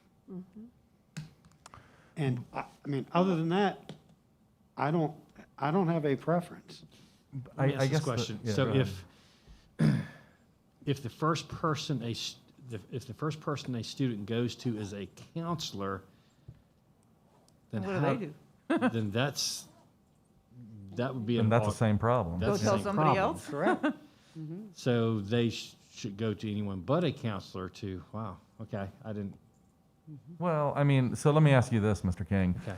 If the first thing the counselor does is notify the student of the process And stops there. and stops there, There's probably no counseling that's been done that would trigger the individual liability, I'll use that word, So, risk. wait, I didn't follow that.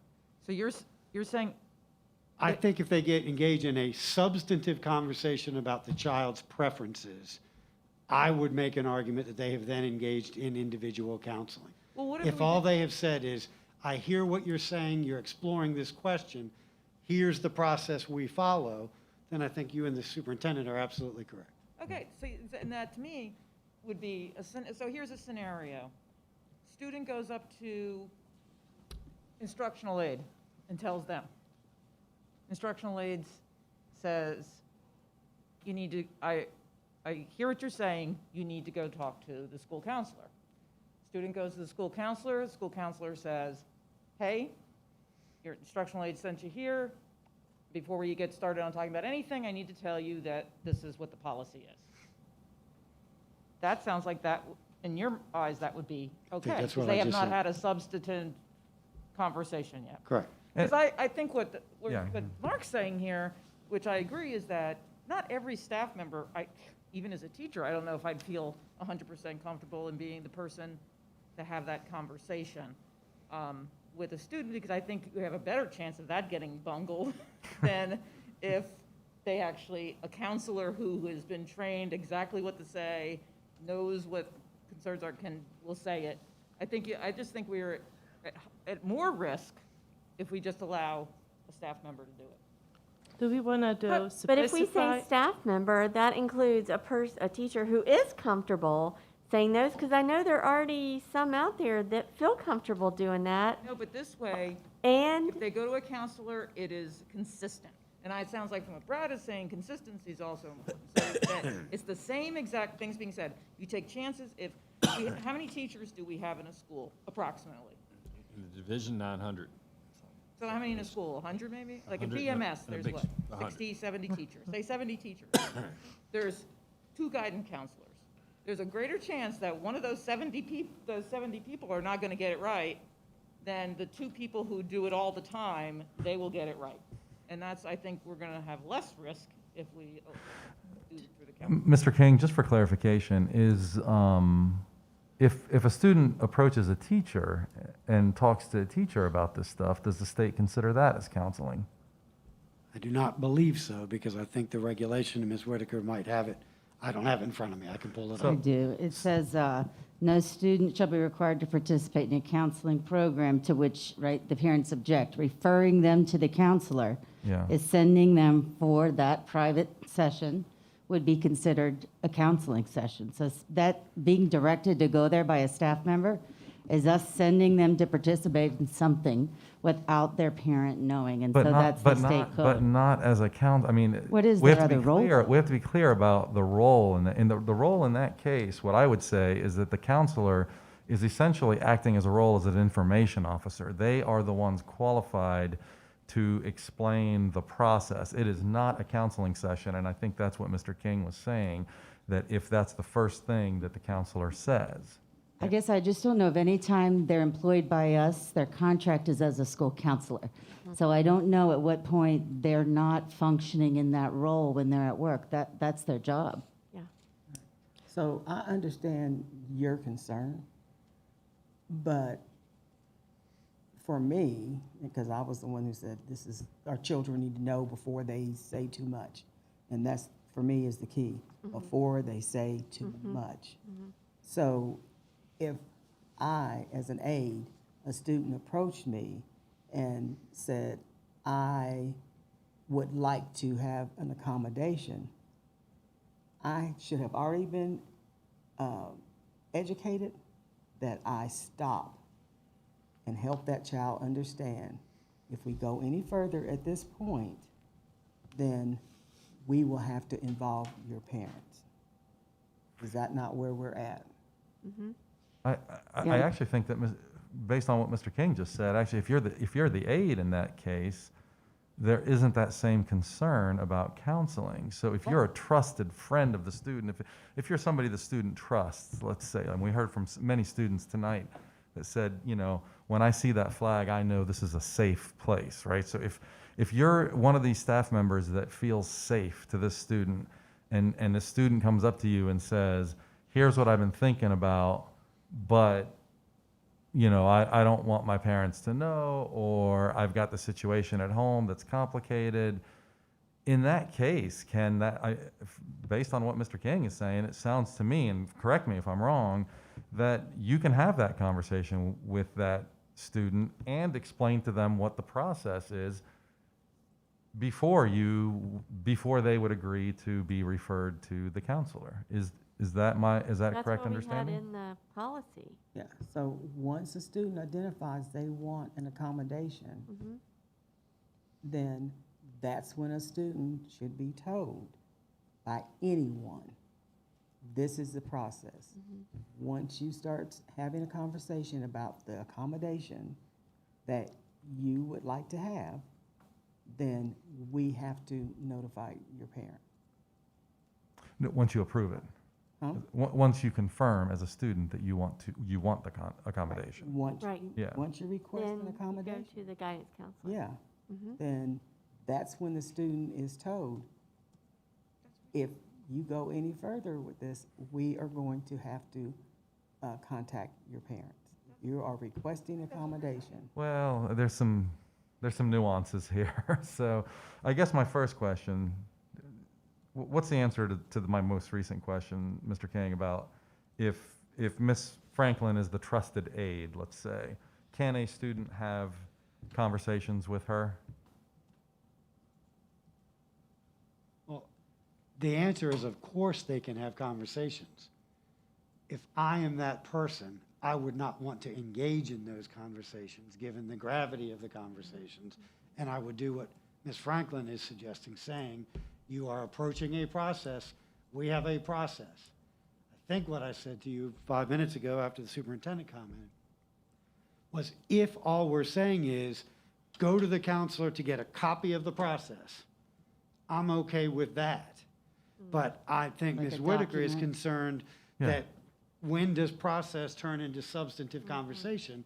And your counselors better be daggone clear that all they're doing is saying, here's our policy, I'm reading paragraph 4, if we go down this next step, I call your mom and dad, based on the way the policy's written now. Yeah, and I think, so that's the Staff thing. in there is so much safer. So your comment about public information or information clearinghouse or whatever you said, public officer, information officer, Yeah. that's the role the counselor's playing in that Correct. moment. I don't disagree with you. Yeah. So, and that's really where I am, and maybe this is something that the staff should weigh in on as well. But it's really a question of, you know, how confident are we that we will be able, you know, like what Ms. Cass was saying, be able to train, you know, 70 or whatever members of the school versus training 3 or 4 or 5 counselors who this is their job and they know when to. I don't know. I think we would say that's why the original policy came forward the way that it did, because it is a big burden on, say, the cafeteria worker or the bus driver or the teacher, whomever it may be. It is. We haven't done that kind of mass training of like one single policy. We certainly can do it, but I think that's why it came forward the way that it did. We looked at all the laws and thought through what would be the best way to make sure the information is getting there appropriately, again, with the goal of bringing our families, you know, together to a conversation to help assist that child, to help provide them with what they feel they need, really was where we directed the policy when we wrote it. But where we misstepped originally is that we went someplace where we were basically going to out kids who didn't understand the policy, who did not want to further pursue the policy. We didn't have a method of. Have that option. We didn't have that option, and now we do. And Putting so, the option in. but now in the process of doing that, we've moved the role from the counselor to the first person that the child runs into. And I think there's a chance that the first person will get it right and they will handle it well, but not every single teacher, staff member will. And I think that if the teacher basically is the person who says, hey, listen, I think I hear what you're saying. I'd like you need to go down to talk to the guidance counselor about what the next steps would be. And they go down to the guidance counselor, and the counselor provides them with that information. And then you're making sure that everybody's getting basically the same information, because you're only talking about 2, 3 at most people in the building, and you know that they're going to share the same information. And as long as they know that, and I think our guidance counselors are bright enough people to realize they don't want to put themselves in any legal bad place either, and they're going to do exactly what they're supposed to do, which is say, hey, here's what the deal is. Yeah, I mean, they probably do it with all sorts of other. I think you have a better chance of somebody saying the wrong thing, doing the wrong thing, or you get a teacher all caught, or a staff member all caught up in the whole thing, and the next thing you know, a parent's calling, oh my gosh, this staff member told my kid they could do this or that, and next, and you're gonna have, I think we'll have bigger legal issues if we do it that way than if we're very consistent and we put it on the people who are the professionals in working with those kinds of conversations with children. It's definitely easier to train a small group of counselors instead of the entire workforce as to what to do. Pretty much what we were doing, if we move this direction, is what we were doing prior to the policy anyway. It's pretty much what we were doing. Yeah. I mean, it was our practice. Which I think had a lot more support all the way around. It was our practice before any of these policies was basically get them involved. But before we were instantly contacting the parent. In this case, what we're doing is giving this child an option. Here's what your options are, and the child could say to the counselor, never mind, I'm going back to class. Well, when I say before, I don't mean this year. I mean like the last 3-4 years, how we've handled things. I mean, before we had to have a policy. We've handled this way before we were required to have a policy. Correct. And that's pretty much how we did things. Maybe. There are probably people who would beg to differ that it wasn't exactly the way that the best way. But it doesn't matter what we did in the past. I think we're trying to figure out what we're going to do. Well, yeah, I know, but I was just, I was comparing what we did in the past was basically what is being proposed as we're doing right now. But then aren't we defining who they trust? If we, instead of saying staff, we say counselor, maybe they would like to talk to their teacher or their aide. Yeah. I don't think, and they're able to handle it. But I think as it's written right now, it almost hamstrings the teachers and the aides more. It puts responsibility on them. I mean, staff, that wasn't the conversation could be we had guidance meetings counselor. ago. All I heard was that is who they had trust, and that's where I have a problem. That's why I'll be voting no, because I think parents should be making that decision. And getting emails from teachers saying, I don't want that responsibility on my shoulders for having to make that decision. Well, there's no reason. And that's to take them off of it. I understand, but that wasn't, like I said, that wasn't the conversation that we were having a few meetings ago at all. This is a complete different conversation. There is no responsibility at the way this is written on anyone except to say, stop. You need to know this, plain and simple. There should not be any conversation about what accommodations that the student is seeking, because once they start seeking those accommodations, then we have to notify the parent. If someone comes to me as a trusted person and say, I really want to have accommodations, I really want folks to call me by my pronouns. And I'll say, stop. And whether we provide everyone with a sheet or tell them you need to go to the guidance counselor so that they can explain to you what the next step is, which is this. Either way, there is no conversation with that Correct. child about any accommodation. That's correct. And that doesn't, so it's, So when we have, there might be students who don't trust going to the guidance counselor. counselor, There are right. other people in the building that they have more trust with, but they also need to trust that that person is going to stop them before, so to speak, they get outed. The school system has to out them. Stop. We can't have this conversation because you need to know this first. I hear what you're saying, Ms. Franklin, and I think we're in agreement on what we want to see happen for the students. I think the complication is if you get too specific in the policy to where you require the first person who the student talks to be that person to explain that policy, I think in some ways you might go against, what you were saying. And I think the other concern is, again, on getting that consistency. You're saying there shouldn't be much to this except for tell the student stop and explain the policy, but that there's Madam Chair. work to that, Explain the right? Policy is to tell them, if this conversation goes any further, we will have to notify your parents. It's not explaining the policy, it's just telling you. If the Yeah, and- conversation goes into you stating that you want accommodations, we will have to notify your parent. I don't think we want to limit ourselves to just saying the guidance counselor. Right, well, see, that's what, all right, Brad, read the policy. Yeah, I think we've come entirely full circle. Yeah. Because as the administration That's our normal. originally proposed it, take the red out. Just read the sentence without the red. Right.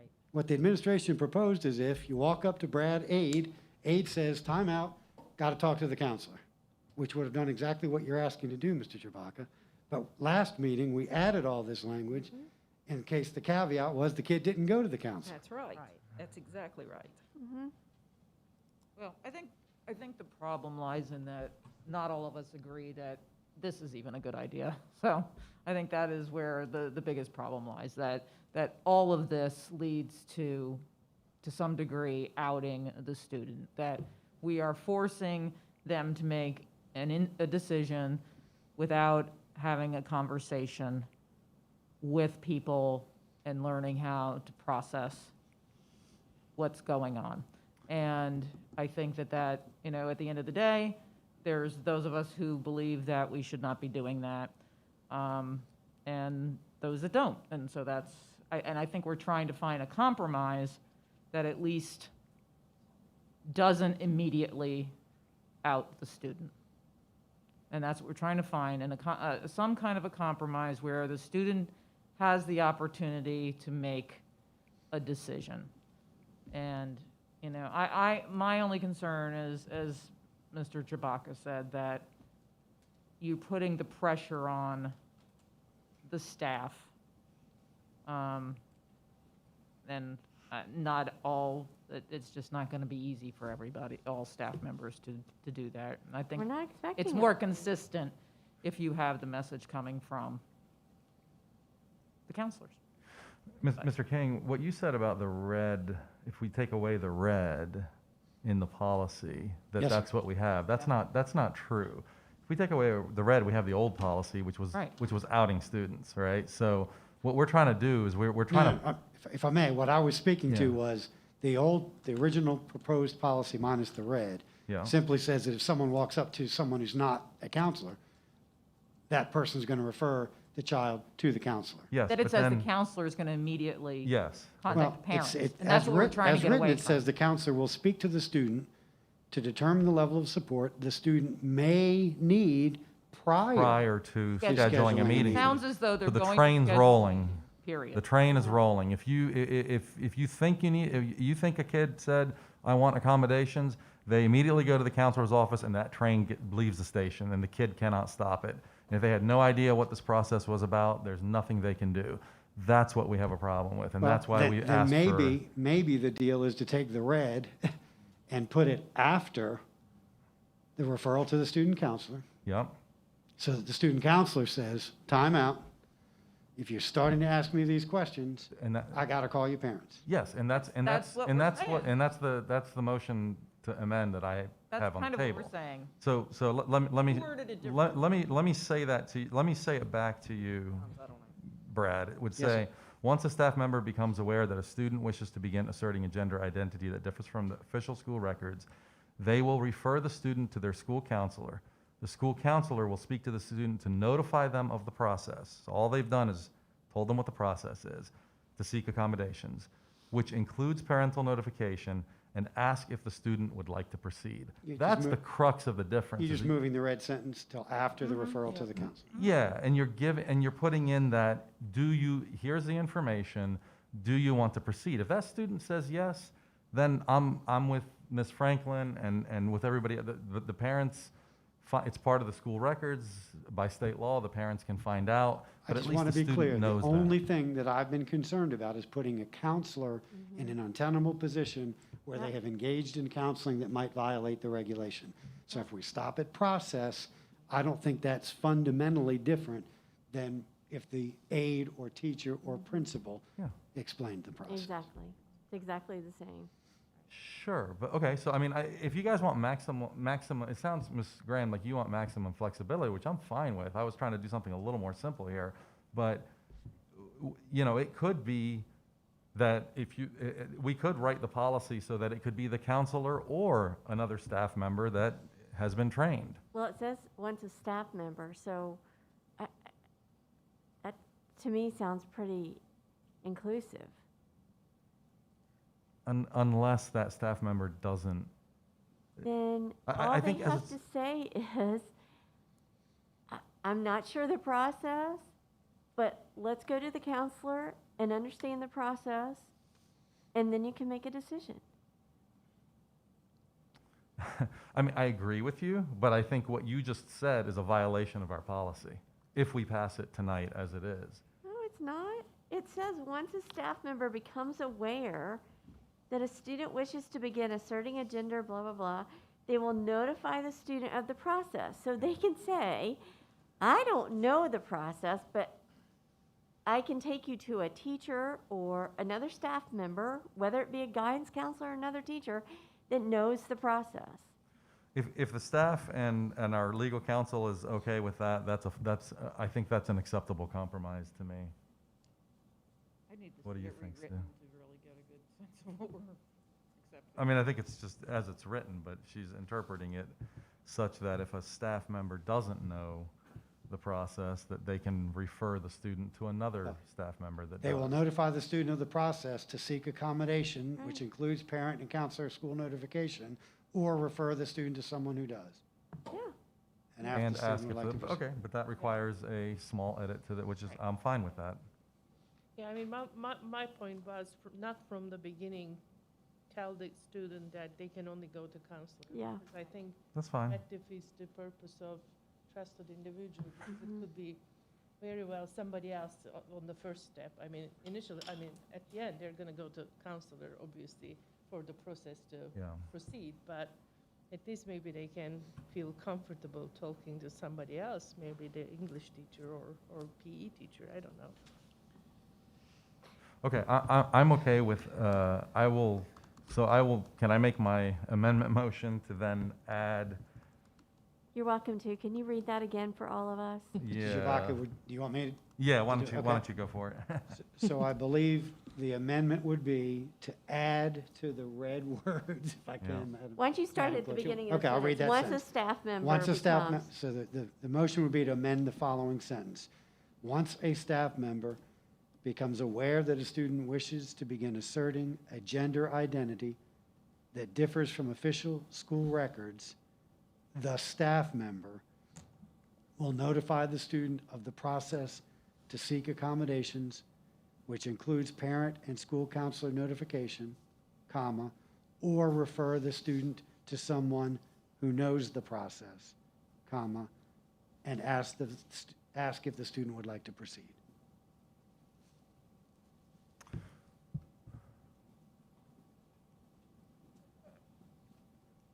Or if you want Yeah, to. I think that's good, because there's still, the following sentence is, once the student confirms that they want to proceed. I would assume that that confirmation comes after somebody who knows the process has explained it to the student. I mean, that Right, seems and, pretty. and then they That's why I say, inserted it where I did. Yeah, they go right to the guidance counselor from there. I'm okay with that edit. Yeah, and it's not expecting all the teachers to have to know this. I mean, it'll certainly be something we have written up, but if they don't feel comfortable handling that, I respect that. Yeah. But they're gonna know who does. Or, the That's guidance great. I mean, counselor. I think what we've come up with here is actually even more flexible than what we Yes, and that's suggesting. what So I I'm- wanted, I'm was fine with that. flexibility. I'm fine with that. Yeah, Thank you. to make students feel comfortable. That Yeah. flexibility is important.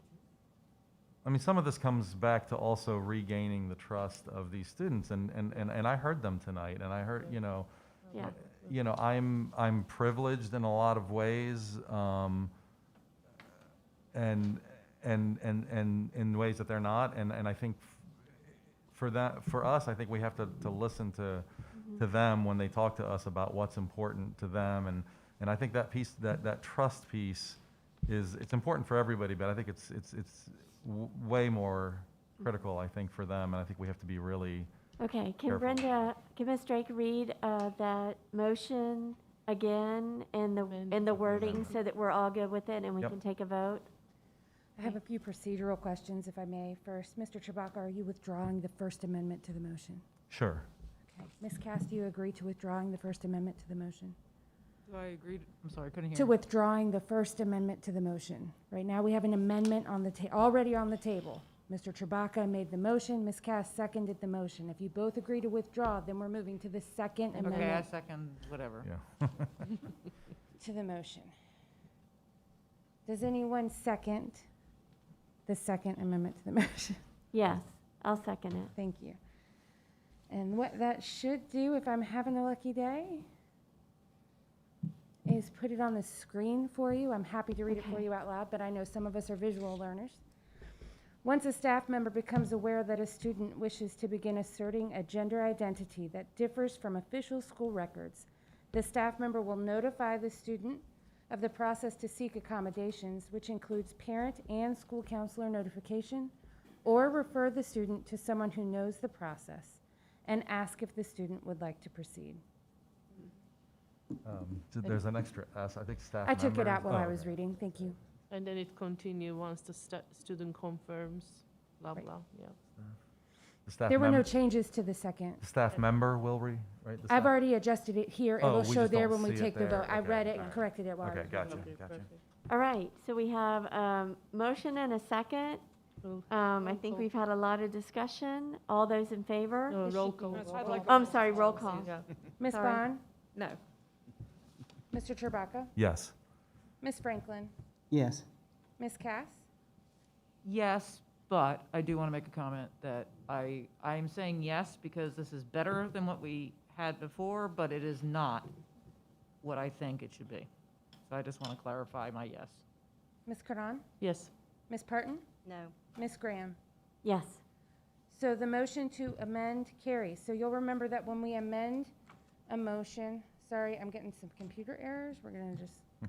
Oh. So that was that vote was on the amendment to the motion. So now we're going to go back to the original motion, which was made by Mr. Chewbacca and seconded by Ms. Karan, which would be to approve the updates to policy 7-1.5 as now amended. Right? So we voted on the amendment first. Now you're going to go back and you'll vote on the full policy again with the amendment, the full motion again with the amendment. There is already a first and a second on the floor. If it's okay with the board, I'll go ahead and proceed with a roll call vote. Yes, please. Ms. Bond? No. Mr. Chewbacca? Yes. Ms. Franklin? Yes, and I will say that this in no way takes away the parent's right to know. It empowers the student to be able to make a decision for themselves if they want to move forward with that. And that's why I'm voting yes. Ms. Cass? Yes. Ms. Curran? Yes. Ms. Parton? No. Ms. Graham? Yes. Motion carries. Awesome. All right, our next item on the agenda is board member reports. Who would like to start? I will. I've got my conference notes all written out. You go, Jamie. Usually not that way. At 10:30. That's exactly right. We got to hurry up. Okay, so general session, first one was Frank Beamer, be humble and kind and be professional. He went by 3 C's, which I thought he did a fantastic job with his address to the first general session. The first breakout session I went to was establishing meaningful business partnerships, a handshake, not a handout. And they talked about, not always go to businesses and say, what can you do for us? Go and say, this is what we can do for you. They had lots of cool ideas of, doing, I know we do college and career fairs, but they actually did an expo and had students with resumes there and invited all the businesses in. And they gave out like 300 resumes. I mean, it was really neat. Second one, we went to the school all supporting our attorney. I'll leave. I didn't really come away with a whole lot of things on that one because it was over my head, I'll be honest. The third session that I went to was other than, we went to Annie's, and I'm so proud of her. She did such a fantastic job. We want to just her people in the room more than any session I have been to in a number of years, and I think she did a fantastic job. And people were on their phones and figuring and asking questions and raising their hands, and that's not something you generally see at the session. So thank you, and I'm so proud that you were part of our division. Yes. And another biggie that actually Dana and I watched this together was a Zoom session, and I felt this really hit home. A board meeting in a divided community. And I think that's in a lot of counties, but I think because we have for years always talked about how different our community is.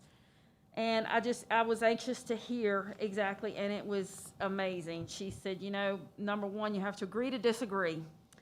You have to keep your emotions in check. You have to be factual. No parliamentary procedure, even if it's tough. Going by it keeps things professional, and it keeps it business-like, even if we don't all like it. Stay laser focused on the students because they're the main thing. Do not speak to each other in a condescending way.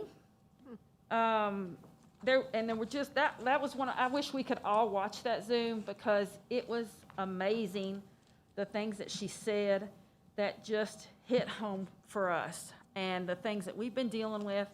And I really, really enjoyed that one so much as more than any of them. What was one of the other one things? I think we should have access to that. Yeah, and that's what I said too. I but it agree. was. I'm going to jump in real quick if nobody minds, ahead. since Jamie's already talking about it. Probably one of the best sessions out of the few years that I've been going to the VSBA. I hated it with Zoom because I would have loved to have sit and talked to her more and asked her questions, but I honestly feel that every school board would benefit from watching this particular session.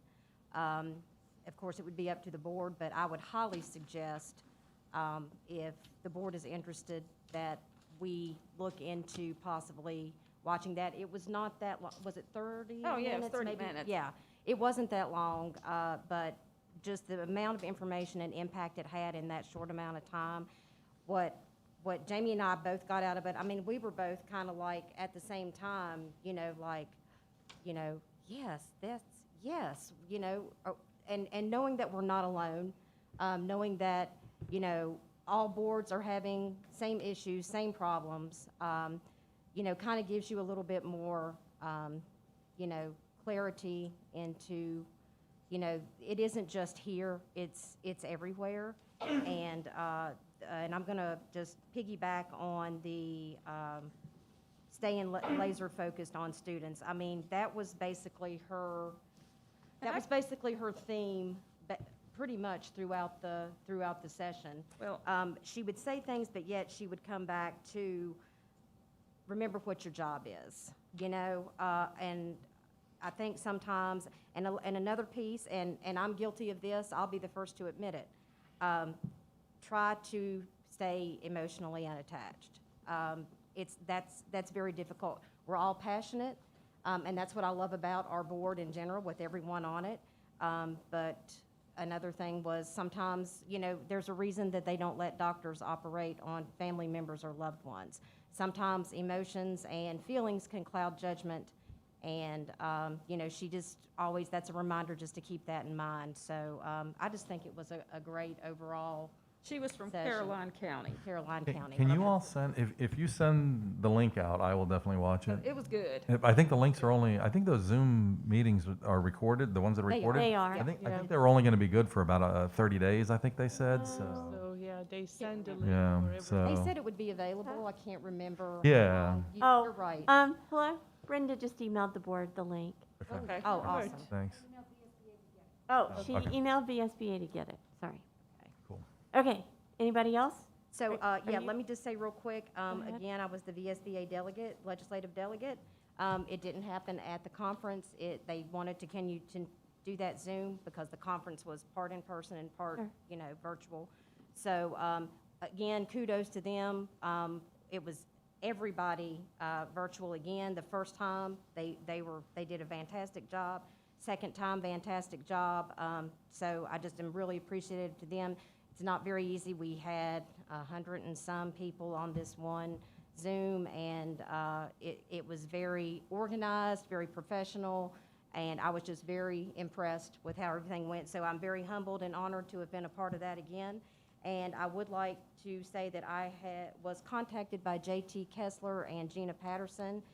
They have asked me to be a legislative advocate this coming year. Woohoo. So I have graciously accepted that from them, and will be Awesome. working with them, and will be probably going to Richmond several times and seeing what I can do to help the public school system. So Awesome. Thank I'm you. very excited I about saw that. your name on the list, so Yeah. I was like, yes, Thank you. Montgomery County represent. Awesome. All right. Well, I also attended the conference, and some of the sessions I attended were on public address and policy, and most important was student mental health. So I'll bring those things back to administration and pass the information I learned along. I wanted to share at least, I think, I love the breakout sessions, and there's always one or two that really shine. And I think for anybody that attended Annie's presentation, that was probably the one for them. Annie's was the best by far, hands down. Absolutely. But the one I went to that was really like, I just came away with so much. I'm just going to highlight a couple of things on here for it, but it was a guy named Chuck English, who's the Virginia STEM coordinator, but he also, I guess he works for the state commission. I think he's also like the head of some museum in Richmond, Science Museum in Richmond or something like that. But the bottom line is that the state is kind of getting involved in the STEM education side of things, and it's very new. And there is money and there's resources available there. And they've kind of let him loose on this stuff. But, one thing he went over was kind of, he showed like a bunch of different models of STEM. At the lowest level is where your school has no STEM, and at the top level is where you have fully integrated STEM. And in between are things like, where you do STEM as an elective, or you do STEM as part of gifted or something like that. And one of the ideas basically is that the best model is when you fully integrate it, because then you get it to everyone. It's not just kids opting in and stuff like that. It was really impressive, the amount of work the state seems to be gearing up to do on this. I hope they follow through. So I came away with a lot of resources, and I wanted to ask, I'll meet up with you guys later about maybe getting some of these resources, but apparently there's lots of money for individual teachers, and there's programs and things like that, and he was making himself available to advise any school system that wanted to do it. And I think at the elementary level, we're already doing fully integrated, which is amazing. I mean, there's lots of school systems aren't doing anything. So definitely, it'd be interesting to see if we can align, you know, our secondary as well, and if we can make use of some of their money, right? So anyway, and then there was the other breakout session that had an impact on me was I went to one titled "Is There an Antidote to Poisonous Policy Discussions?" and similar, I think, vein is the one that you guys went to, and they spent a lot of time, I guess, talking about some of the public comment models and things like that, and you know, went over strategies to, you know, how to boost broader voices, marginalized voices, things like that, and had a lot of really good, like, small ideas and stuff. So I know it sounds like, you know, this board will probably revisit, you know, some of our policies again on that public speaking thing. I think it might be good to have a conversation around some of this stuff and maybe even use this person. Her name was Kim Bridges. She was a former school board member who works for VCU now, and see if we can't incorporate a few of the ideas to just engage people better and hear a broader number of voices. So that's it for me. Okay. Anybody else? So, Oh, go for it. oh, no, you go That's ahead. okay, you go ahead. Go. Well, I attended, obviously, you know, actually, as a board of directors, I had to moderate 2 sessions. So one of them, they put me on any session, which was, you know, proudest thing to do. That was pretty cool. And then the other one was, cheat sheet. It was by Hanover County Public Schools. It was on an island talk, which was basically how they dealt with the pandemic. And it was very, that's why attending those professional developments, which we are asking our teachers to do, so we definitely should do too. It's mind-boggling because this county, you know, they did not have any technology when the pandemic hit. I mean, they didn't have one-on-one at all. So in a very short period of time, how they pulled it together, that was their story. And, you know, the whole thought process was, is it in the best interest of children? And they apparently have posters. I thought that would be nice. And then students saying, I am your why. So I thought that's a really nice idea to have some posters saying those. And then I attended legislative update by J.T. Kestner and Stacy, and what are the things we may expect when the new General Assembly comes together. They worry about the reduction of the benchmarking dollars. You know, some of the mandates may come without you know, obviously attached money. That's a common theme. And one of them is, I think, science reading. That is a bill that they are expecting to happen and be mandated, that we have a curriculum with science reading. So we'll see how it will come to fruition. Pretty much, I think I of course attended School of Update as well, and the other thing I did is just today actually did my last Southwest Virginia Governor's School meeting. So the next meeting is March 8th, 1:30 in Pulaski. So whoever this board, you know, chooses on the organizational meeting, just FYI.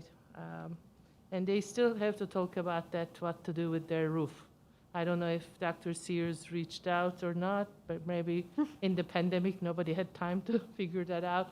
They are looking for, I guess, $220,000 worth of roof repair, and you know how to pay for it. So that's pretty much it. Thank you, Ms. Thank you. Thank Ms. you, Franklin? Penny. I know she gave it to me, took chance. Go ahead. Oh, okay. So I didn't go to the conference, but I received all the emails about all the different workshops and trying to get folks to come, which has been a new experience because we've never had this happen before. And I know I forwarded at least one workshop that I was hoping some board members would attend. Did you all see that? No. I can't remember the title of it, but it was about diversity and inclusion and, equity. So, I did visit schools today, CES, CPS, and BES, and toured the new construction going on, and it is just absolutely amazing. Hearing teachers talk about closing doors in buildings where there were no walls before was just, it was like, wow. I'm thinking about walls, and now they have doors, right? So it was just wonderful, and I cannot wait for the community to be able to go into these buildings and see what we have. And so looking forward to what CHS is going to look like and how it will function and how it will not just support students in Montgomery County, but students around this county because of the innovative things that are going to go into that building. My turn? Yes, yes. Okay. I did not go to the conference either. Unfortunately, I wasn't able to, so I'm sorry I missed some of those. Sounds like some pretty good stuff. Actually, what I'm going to mention is something that has nothing to do with myself. But there was a teacher who received an honor, and we did not recognize that person, so I wanted to make sure that that person was recognized. He was chosen as the 2021 High School Teacher of Excellence Award from the National Council of Teachers of English at their recent conference, and that would be Josh Thompson, who is an English teacher at Blacksburg High School. So congratulations, Josh. Nice.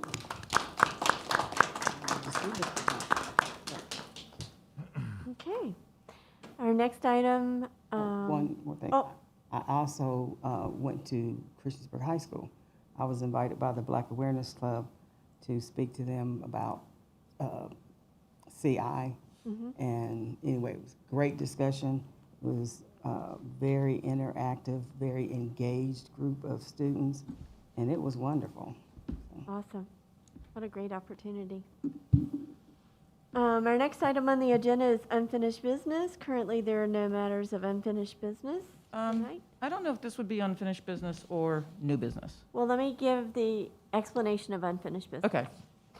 The board has adopted Robert's Rules of Order as the parliamentary authority to have orderly meetings. Unfinished business is not for rehashing old ideas.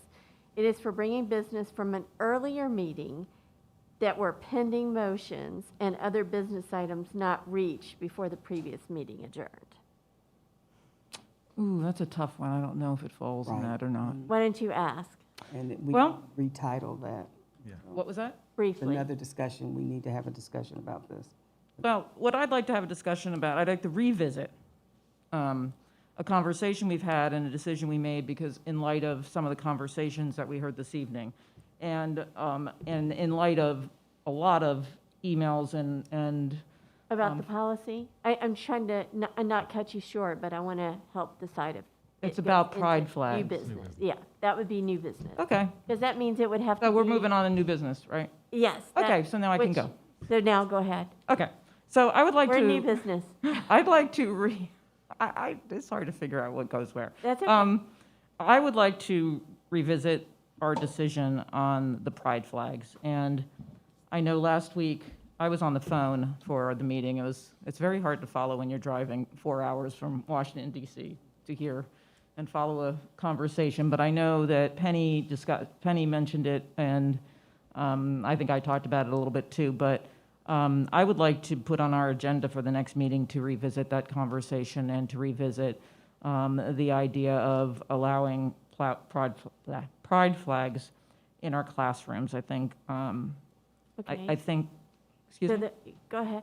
So the question is to the board, and we would have to have a majority to add it to an agenda at a future meeting, is to put, do you know the policy number exactly? It's a series of policies. Okay. The series of policies that you're talking about, teacher displays in classrooms, to a future agenda to be discussed. Mhm. So we just have to have a majority of the board that agrees to do that. So, I think last time we only had 6 people, so I think that's why it was deadlocked, but I agree to that. so I'll just go around the room. Ms. Franklin, you're good with it? Yep. Okay. Jamie, no? Dana, no? Yes. Yes. Sue? Yes. No. 4-3? Yes. Only thing, I'm gonna, of course, this decision will happen when Linwood is sitting in my place, but I just want to understand, because I remember when we discussed about this, when we accommodate one, I mean, I agree and I sympathize what I heard, so I'm not like anti-them per se. But we said, that's why we stuck the policy at that time. We said we accommodate one thing, how about the others? And you have to think about how you're gonna handle that, because I don't think that changed from last time we made a decision to this time. But I wanna give Linwood a chance to discuss with you guys too, so that's the Okay. reason it is on. All right, so for a future agenda. All right. So is it, sorry, when we do new business, I mean, why isn't it, I guess, just for clarification, would that come up at the next meeting, or? It would be, when we make that decision and we say, yes, we want to add an agenda item to a future meeting, Yeah. it is then decided, based on the content, maybe it's something that we've asked administration for and they have to put together lots of data. Okay. They may not be able to do that for a couple meetings. I understand, but. But This could probably be on the next. Yeah, I mean, this is agenda a then. discussion, so. I mean, it doesn't require, we're not looking for any. No. No, basically, we'll bring back what we brought back a few weeks ago and Right. give you the same information again. And I'm assuming, Brad, you'll be here at the Right. first meeting, I'm hoping, which is the. January 11th. January the 11th. And Okay. you voted on this. So your norms and protocols document, we gave you little, We didn't vote on it. you voted on how this procedure occurs. Yes, sir. So you have a norms and protocols document, and it says that when somebody brings an item up in new business and they want to add an agenda item, that it will be added to the next meeting agenda, and that if it cannot, for whatever reason, okay, I have that plenty of vote, extra copies of that. But if it cannot, that the superintendent will notify the board members that it cannot and the reason why it cannot. So the example that Ms. Graham mentioned Sure. about staff time, or you get an overloaded agenda and things kind of have to be moved around when we Got start it. talking budget. But that is in writing, voted on by the board. So you have those procedures in place. Yep. Okay, any other new business? Okay, announcements and information? All right, agenda prep. The upcoming meetings are on your agenda. Our next meeting is January 11th and will be held at the County Government Center. It will be our first meeting in the newly renovated space. Oh, it's done? And I'm very jealous. It will be. It's not done yet. Not done yet. January 11th is also our organizational meeting. Dr. Meyer will lead the meeting until a chair is elected. And Mr. Linwood Hudson will join our board in January. Mr. Hudson, is he still here? He's up there. Oh, hey, wave to us. We look forward to having you on the dais with us in January. Our next order of business is closed session. Do I have a motion to go into closed session to discuss 4 student matters, 1 personnel matter, and 1 real estate matter as authorized by Section 2.2-3711 of the Code of Virginia? So moved. Second. All those in favor? Aye. Aye. Any opposed? We're now in closed session. All right, so we go back up to the Are we other going room. up? Yep, we go back Ma'am, please. upstairs. So Okay. that Shall they we can clean break. up and go? We can leave our stuff here. But the audiovisual, we stand by the hour. Okay, We're gonna let them. okay. Just to make sure, it will take a while to clean up.